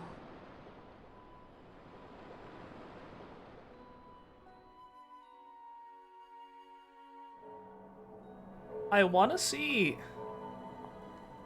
see someone give me the percentage of cutscenes Ash is in where her dead husband comes up, and if it's more than 50%, I'm gonna be... Marriage of convenience. I wouldn't be surprised at all. Symbol of the alliance between Nebradia and Dalmasca. This is how they see our match. They do they? These roles we play. I must admit, I find it wearying. They look like they could be related. It's kind of weird. Oh, well, they are royals. I will play mine. I know how this works. I read about the Habsburgs.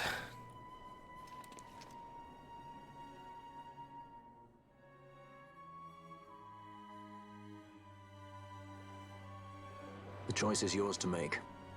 But don't give your heart to a stone. You're too strong for that, princess. I pray you're right, Balthier. Japanese character design was always so weird to me, but it works well, I guess. I definitely appreciate that they're willing to go out there. Like, I don't think I don't think I would ever be able to conceive of an outfit that quite looks like Vaughn's here. Like, I really respect... It's like... And it's not just Japanese character design. I think it's just Final Fantasy character design, where they'll make characters that have, like... they'll make characters that are, like... that have, like, these really funky aspects to their outfits. Actually, I should show you something. Hang on. I could pull up... Done.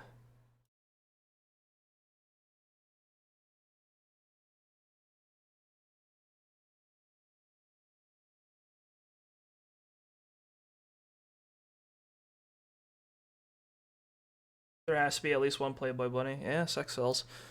Hang on. Let me show you source here. I know how to do this. I know.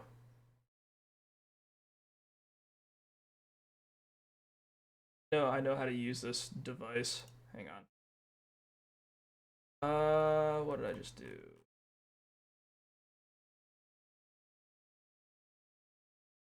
All about learning.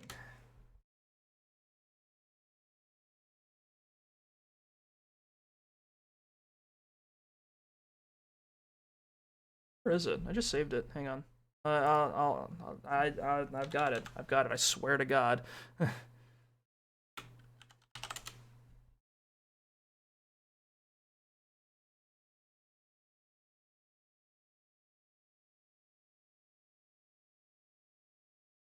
You know what? Never mind.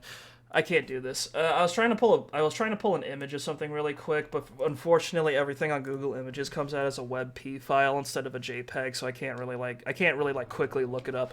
I need you to look up a character, buddy. I need you to look up a character. She's from Final Fantasy X. Her name is Lulu, L-U-L-U, and I need you to look at her, and I need you to comprehend what her dress is. 'Cause like waist up looks kind of normal, but waist down, you might want to look. There's like a big slit where you would normally be able to see her legs. It's all belts. It's all belts. It's a dress made out of belts. Which I think is like the best example of just how wacky like Final Fantasy character design is, because they really like belts, but holy shit. Lulu's something else. Many things wash up here on the beach, you know, mostly crates off merchant galleys, but every so often something drops down from the sky.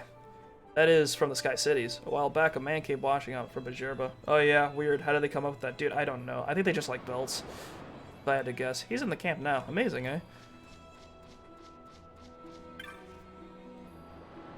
Yeah, there's also, what is it? I think it's also an example of, like, you know, style is kind of a thing that is very important to, like, anime, I think. Like, because, like, a character, like, a lot of those, anime, like thrives off of character design, which is why it looks a bit like Borderlands dressing style. A little bit. Well, I can kind of see how you would say that. But, the thing about anime and like things that are like kind of anime-esque, I'd say Final Fantasy definitely has like an anime-esque style to it with like the wacky hair, like because some of the games have some wacky hair colors. is that basically they like like that whole genre media just kind of thrives off of character design. So as a result, they're constantly going out there in order to stand out and be unique. That's why the characters have ridiculous hair colors. That's why the characters like have have strange outfits. That's why they aren't willing to get like out there in order to like get something new or interesting. So what happens is that you'll have games that you'll have characters like the ones you see in Final Fantasy, and you'll have characters like what else is ridiculous? I could say Kingdom Hearts, but Kingdom Hearts is also Square Enix. But like you'll see characters in anime that just have these wacky ass outfits, but they stand out and they'll be unique, and people won't like it's unlikely that you'll see someone like attempt to put that outfit in the same thing again. So it'll be like you'll just you get what I mean. Because it's like this whole ecosystem of like different entertainment like things. Like they all see each other as like competitors. So as a result, they're all pushing each other to continue to be more like different. Another type of game where you see this a lot is gacha games, where they also use like an anime style, but they'll like because you'll have games where there's like you'll have games where since they've got like 100-something different characters and all those characters need to have like a unique look to them, they'll all look very different from each other. I think they want to keep cosplay interesting. Yeah, they're probably that too. Cosplay is an industry. That's a whole thing. I think there's a side quest somewhere around here. I'll tell you something. To the north of Cheetah Uplands, there's an ancient ruins. Everyone's talking about the fiends there. Rather dangerous by the sound of it. I say, if they're so concerned, shouldn't they go and hunt the fiends themselves? I mean, they are hunters, aren't they? That makes sense. Hey, did you know that there's a sprawling ruin that comes up right under Arcades? It's called the Soshin Cave Palace. Fascinating place, that. Just head out of Fawn and north across the Cheetah Uplands. That's where you'll find the entrance. An aspiring writer? Yo, me too. I come here to hear the hunter's tales, for I'm writing a novel based on the stories they tell me. Please, if you've got to share. I see. Red Bunga over there talking about going to Arcades on foot, I hear. Up from the Cheetah Uplands, through Soshin Cave Palace, you can reach Arcades, alright, but the fiends in Soshin are a nasty lot. I'm hearing that a lot. Like all the monsters around here are kind of nuts. No wonder all the Arcadian judges are super tough. They're surrounded on all sides by monstrosities. That's done. This is in the Solika Wood, but we can't quite get to it.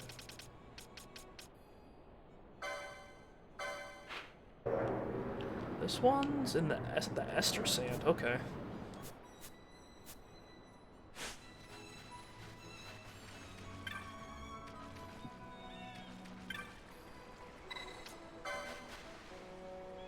I guess if you're a character designer, having someone cosplay your character would probably be like a really huge compliment, I guess, because that means someone not only really liked your design, but liked it so much that they decided to bring it to life.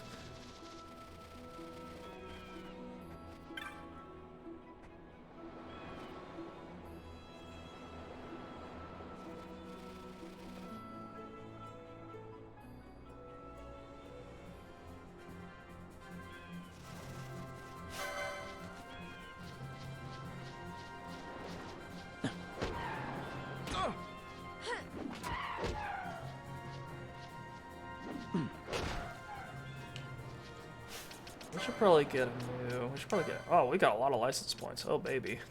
Alright, new sword. Right there. Okay.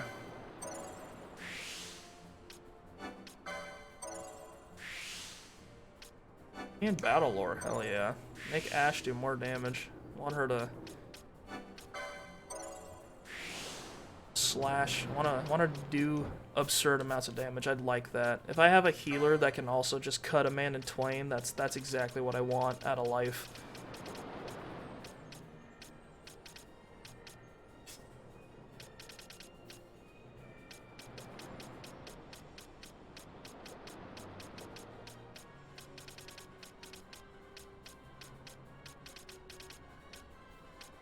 Hypno Crown.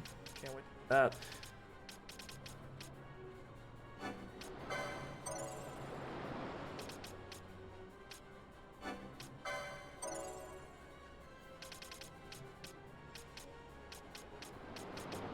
Cast a random black magic on one foe. That sounds exciting and terrible.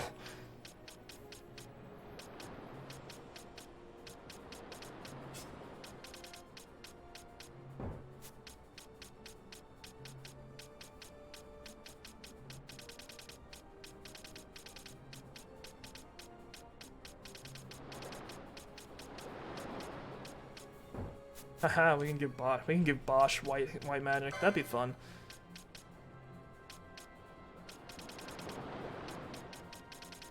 Is there any magic ores I haven't gotten yet? Oh yeah. Oh yeah, okay. On channeling magic.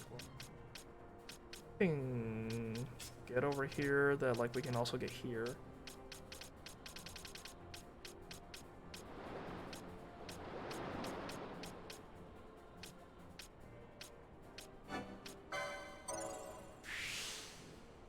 Where'd that end up here? Oh, hell yeah. There we go. What is this? This is the license board. This is this game's leveling system, or part of its leveling system. So your characters get levels, which increase their numbers, but they also get licenses, which also increase their numbers. It's really funny. It's like it's kind of like when people make fun of Britain, where they're like, "Oh yeah, you got a license for that knife." It is quite literally how things apply in this game. You literally need a license in order to equip any equipment in the game. Like, I have so Balthier, I've got him as a monk, and if he wants to use a pole, he needs to get a license for a pole, and he can't get a license for a pole if he doesn't have the license board for being a monk.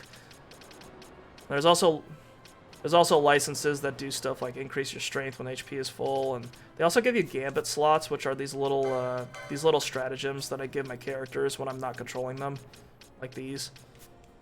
That's what gambits are. You unlock everything through licenses, and you get 1 LP per monster you kill, generally. Some of them give you more.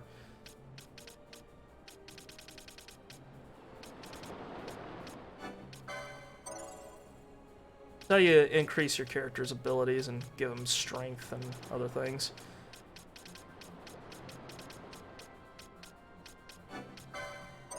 I'd like Vaughn to heal as much as possible, so increasing his magic potency sounds like a plan. Just here, I just want to see the numbers get big. I want them to get big and stupid. Brawler? Nah.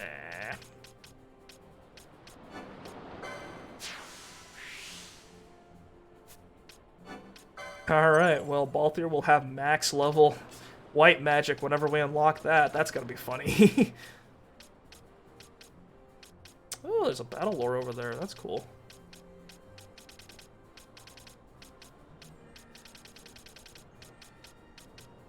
Thickest cushion. Alright. Magic lore for Fran. Alright, cool. Yeah, I want these. So these are lores. There's magic lore and battle lore in this game. Battle lore increases your physical damage, and magic lore increases your magic potency. So you definitely want to get as many of those as possible. I kind of took my job.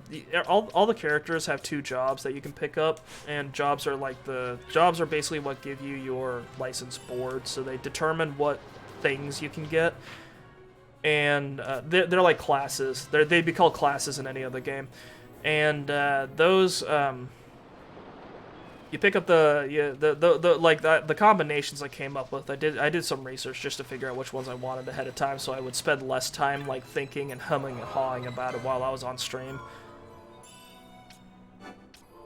That's why I've got some weird combinations, like Fran's an archer, but she's also a black mage, and like Bosch is simultaneously a knight and a samurai, things like that. But they work. They make sense in the game's mechanics that the game doesn't tell me.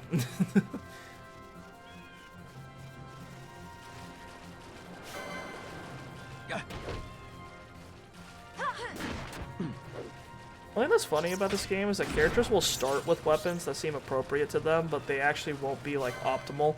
Like Balthier here, when you pick him up initially, he has a gun, and the guns in this game kind of look like rifled muskets. He has a gun, and you'd think, oh yeah, so Balthier's probably the best with a gun, right? Because he's like an experienced like pirate man. But no, he's actually one of the worst characters to give a gun to, because not only because he excels at all the melee weapons, and shoots the gun slower than like nearly everyone else. You know who is good with the gun? I think it's Penelo. Our little, like this girl, this goofy little girl, this orphan from Rabanastra. She's one of the best. She's one of the best characters to give a gun to. It's very funny.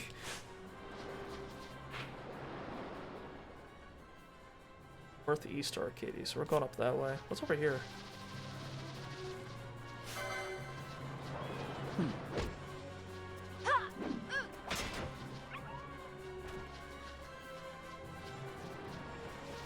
It's always the innocent looking one, yep. Ooh, what's this?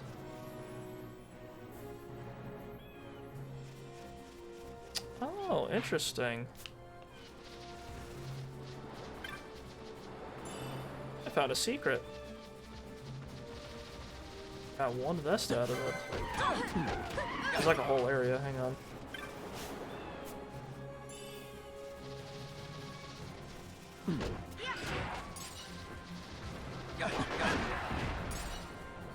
We finished this game before? No, actually. This stream, we just passed the latest point I've ever gotten to in this game. When we went through the jungle, the Salika Wood, that was where I stopped last time I tried to do a full playthrough of this game and ended up stopping. I'm finding it harder to get through really long games if I'm not, like, really attached to them recently.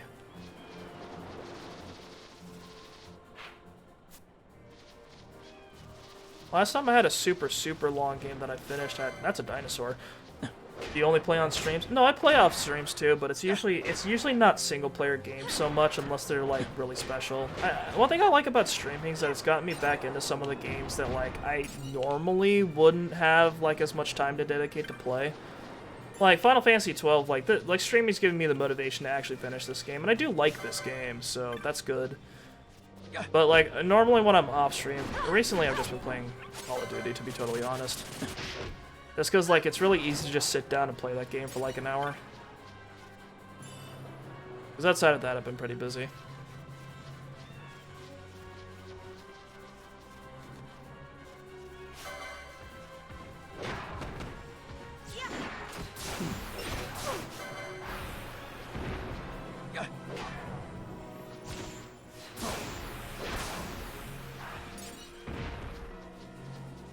That Playboy Bunny is such a misfit.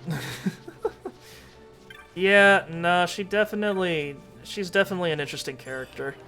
I always find it funny how it's like, oh yeah, so what's our we've got a fantasy world. It's got several different races. We've got like these big lizard dudes, we've got these big heavy set like Sikh guys with the horns.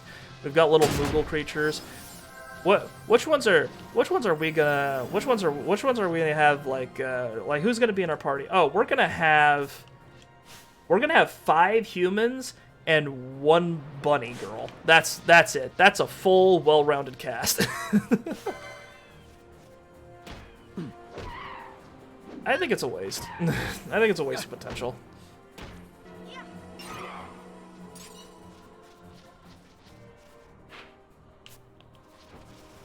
Diversity. I would have really liked to. I don't know. I would have liked to have a lizard man. Because there's other games that take place in Ivalice, which is the same setting as this game, kind of. It's a little weird, but they have the same races, but those games are Final Fantasy Tactics. So you've got in those games you actually have like a whole team. Oh, there's more, or women, or bunny women. There's in Final Fantasy Tactics they had the what is it? They had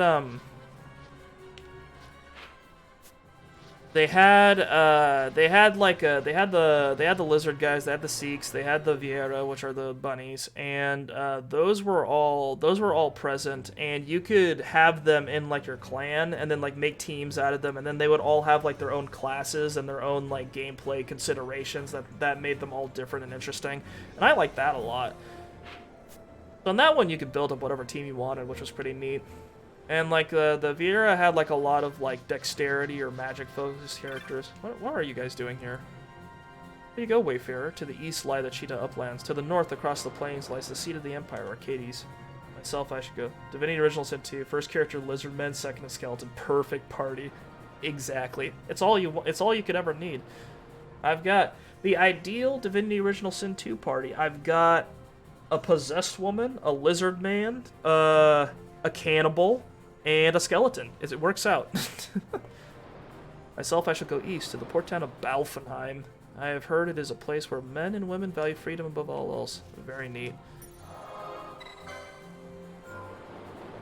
I like just saved. Hang on.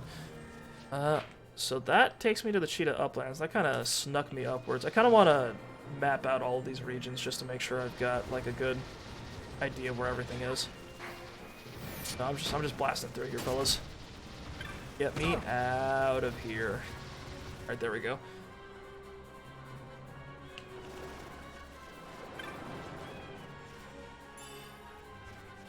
They actually put so in Final Fantasy XIV, which is the MMO, they actually put the bunny people in that one, the Viera, and it's and one thing that's funny about it is that they were originally an all-female race because that's how they were in this game, and and they later added bunny men, and they probably made the best decision with it, where it's like, okay, so all the bunny women are super tall and like scantily clad, and like attractive in attractive in the way you'd expect, right? With like the wide hips and all that. What are we gonna do with the men?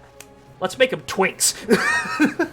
they're like a head or two shorter than the women, and they're also very like thin and slender. And I heard some people got really excited for that. It's like, all right, here we go. There it is. That's what you wanted, isn't it, you sick animals? And they're like, yes, absolutely.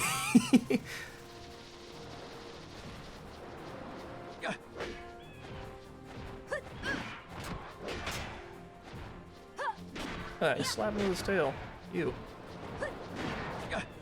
It is cute. Nothing different, because they already had. I think if they made the bunny guys like kind of like generically masculine, like super like big and tough or whatever, like it definitely would not have fitted or have been necessary.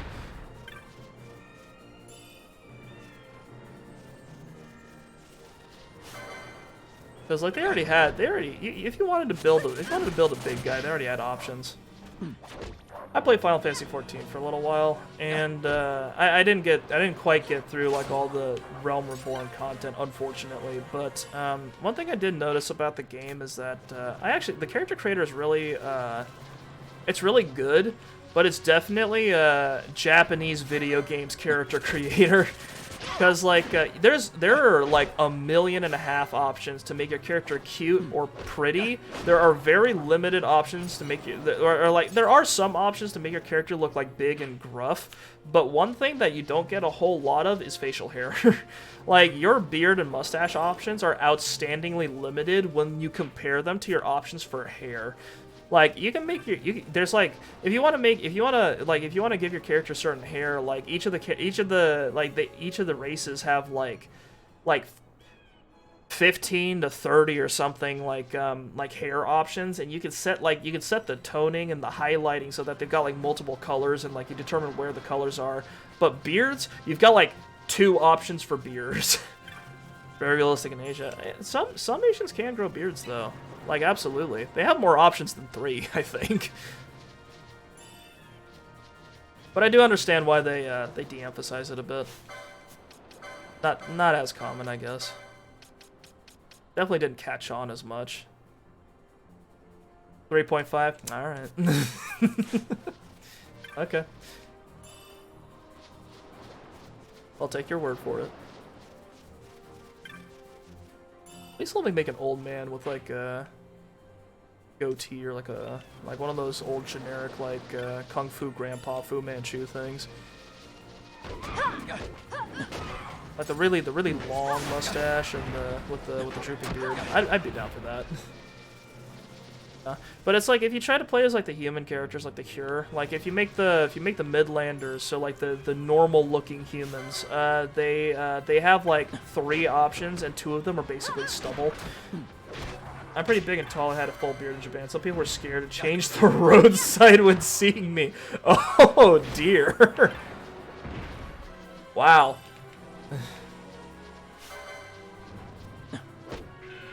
Okay, I didn't think it was that bad. That's surprising. Like once a week. Hot damn. I have been to what is it? I took it as a compliment. Oh, you're a noticeable guy. Stand out. It's a little intimidating, I guess. I guess if I spent, yeah, I guess they probably don't get a lot of whole huge bearded, not huge, but like, you know, tall, big bearded dudes in Japan. I've been to Japan, and that country definitely is not built for big and tall people.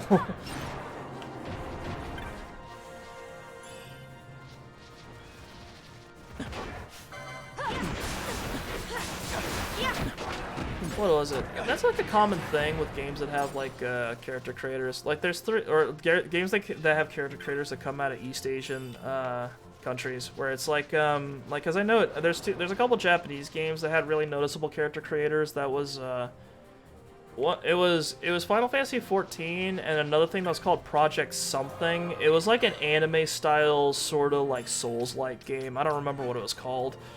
But that game was known for having like a really good character creator, and I took a look. I think I downloaded the beta and took a look at it. I like made a dude, and I went through the options, no facial hair, and I was like, "Fuck it, I can't play this game. It's not happening." And then there was what was it? And then I think I tried Black Desert for a while. And that game is Korean, I think, and that game has some bearded options, but they're not the best. Or at least when I played, they weren't.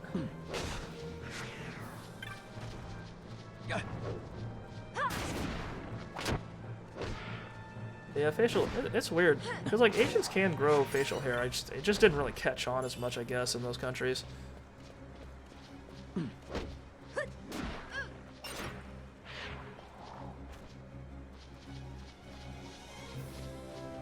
Funniest thing was once I went into a train station entering the ticket shop, and I was looking up and didn't see that super little girl, but I don't think she was a child. She was looking on her phone and bounced into me and screamed in shock and just ran away. I was a little sad, but it was super funny. Oh dear.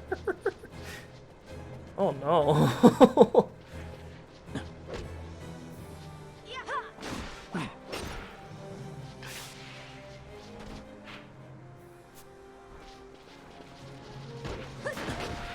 Beat it up a little bit.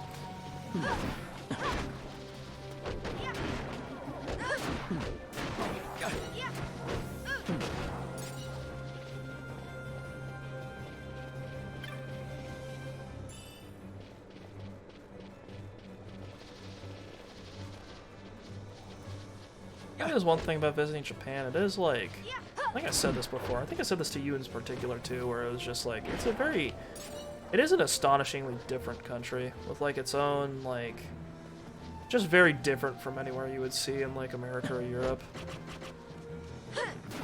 The differences are interesting. Yeah, when I went to Japan, one thing that just really struck me was how like narrow all the buildings are. Is the story of Final Fantasy always like bad spirits came to the country and you have to save it? It's different. The generic Final Fantasy story that they don't really do as much anymore is like there's crystals. Final Fantasy really likes crystals. They like rocks. And the thing about it is that like there's usually like there's a bunch of crystals. The crystals are like they control the light in the world, and the darkness comes and like challenges like the balance. And that's why there's monsters everywhere. So they'll often ask for like some warrior of light to come in and save the world by purifying the crystals and bringing light back to the world, yada yada. Very, very something you really expect out of a fantasy story. But they've really branched out from that. In this game, what the deal is that it's actually very political. It's a little weird. So world map. So down here, Rabanastre, there's this little desert nation called Rabanastre that is like where most of our characters come from. This country got invaded by Arcadia, which is an empire that's up here. We're heading to the capital, which is Arcades. So Arcadia invaded Rabanastre and beat Rabanastre after they did some subversive stuff, killed the king, killed the prince, and now Ash, who's one of our party members here, she's the princess and like kind of like the last like legitimate like royal heir to Rabanastre's whole dynasty. And what she's trying to do is that she's trying to find ways to acquire the power that it would take to basically like beat back Arcades and reclaim her homeland. And what she's doing, and what we've done so far, is that we've bounced back and forth between a couple of like dungeons that contain like magical artifacts that have fabulous amounts of power, but she needs to find the opportunity to like use them and figure out how to use them in order to do what she wants to do. Because Arcadia is like really technologically advanced. They have like fucking Star Wars ships that shoot like fire bolts and things like that. And that makes them very difficult to contend with, especially since they are currently occupying her country. So what happens is that so what we're doing right now is that we've gathered, what is it? I don't remember exactly what we're trying to do right now, but we're trying to get to Arcades. Do something. Recently we got a big rock that like is capable of unleashing this big nuclear explosion, but that like depowered it, so now I think we're trying to like repower it and use the Sword of Kings to do something. Well, I'll remember when we get into another cutscene. Right now the big issue is that characters are going like, okay, Ash, you want to take out the Empire, but like it's gonna be hugely destructive and probably turn you into the kind of person you don't want to be. So I don't know what your plan is, but it seems like some bad shit's gonna happen if you get what you want, get fabulous power, and then like nuke Arcadia off the face of the earth or whatever the fuck's gonna happen. But yeah, we'll see. Final Fantasy XII story isn't like, it's a very slow, not the clearest put game out there, so it's a little weird. Trando! Does she know haste? No,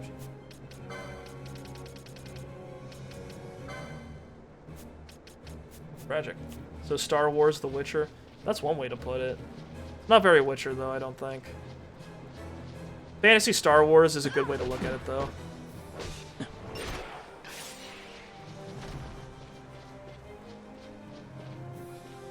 Yeah, no, we've been comparing it to Fantasy Star Wars, cause especially since Balthier here, the guy I'm playing as right here, he's a sky pirate, which is basically like smuggler Han Solo. Like he's there to help move the princess around and like, you know, get things from place to place and make things happen, while also helping with the fighting. Ironically, he's not our main character. Our main character here is Vaughn, who's that guy up there who's just like an orphan. His brother died in the war. And what was it? Bosch here was the captain of like the guard for Rabanastre, like the leader of their armed forces, I guess. And he, his twin brother, who was pretending to be him, assassinated the king and killed Vaughn's brother and a bunch of soldiers. And then Bosch got blamed for it, which is why Vaughn initially stuck with Bosch. And then that kind of rolled him into the whole plot as a whole, and he kind of hasn't really been doing much in any of the cutscenes since. He's just kind of there. And Pinellas is his friend from the slums, and she's just tagging along because he's there. So that's why all the characters here. Fran, the bunny girl, she's Balthier's partner in crime. She's also a sky pirate. She used to belong to this sort of she used to belong to this sort of like village that all the bunny girls live in the jungle, and but she left and was kind of soft exiled from there. So now she's with us. She's also really old apparently. She apparently the bunny girls just live super long because, you know, of course they do. And so she gives a lot of context for things that we don't understand yet.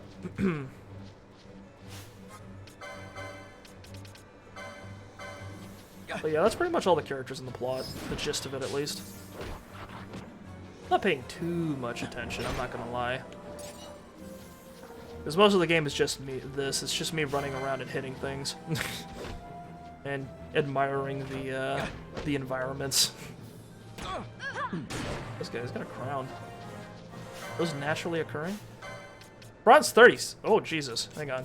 We've way over-leveled her. Oh, dear.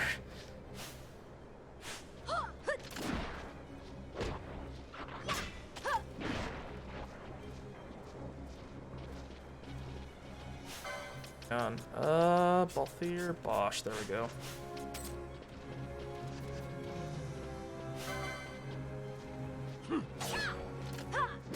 White guy with a katana coming through. Not a big deal. It's weird. One thing I also commented is that Bosch, Ash, and Vaughn are all from like a very hot, very sun-exposed desert nation, and they're all very pale, which I don't think makes a ton of sense. I guess with Ash it makes sense because maybe she's inside all the time, but like Vaughn's out and about, so I don't think it makes sense for him to be particularly pale. I feel like he'd be very tan.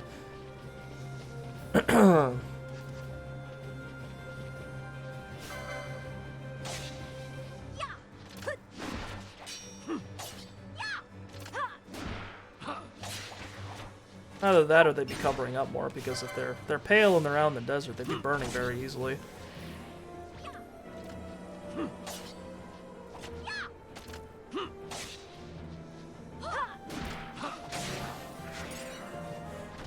That looks so goofy when she's shooting a crossbow. Like her stance is all goofy. Like she doesn't have like a firm grounding. And then she leans a bit backwards when she shoots the bolt. But no, she's doing a ton of damage, so I guess she's doing it right. Must be something I'm not aware of.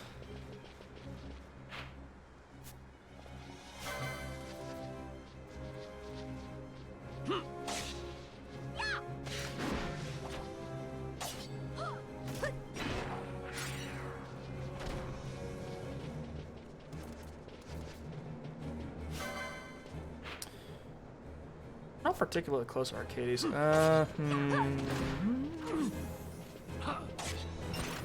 think we're gonna speed this up a little bit, and then next time I hit a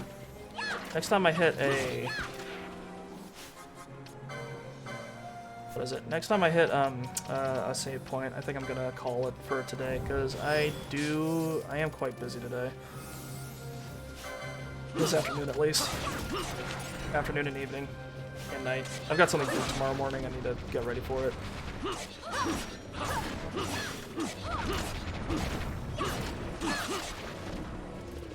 Like so funny watching these guys hit things in the fast motion.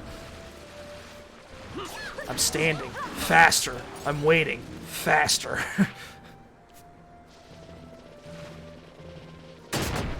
Ouch. What's happening, dude? You're one of those Fawn Coast hunters, aren't you? Good. I've got work for you. In a hurry, you see. I have to find my son, wherever he is. What happened to this guy? Oh, nice. A terrible menace plagues the Soshan Cave Palace, calling hail hunters of all ages and races to deal with this scourge upon us. I like it says bill? Question mark? Is this a bill? Warning, this is not an official bill and it will not be listed in the clan primer. Ask about this dire threat. Yes. Head east to a place known as the Highlands. From there, go north into the Fields of Eternity, where you'll find the entrance to Soshan. The menace you must defeat is within. Many are the hunters that have attempted to slay it. All have come running back out, defeated. The exact nature of the beast is unknown, nor have any of the hunters that ran said as much as a word.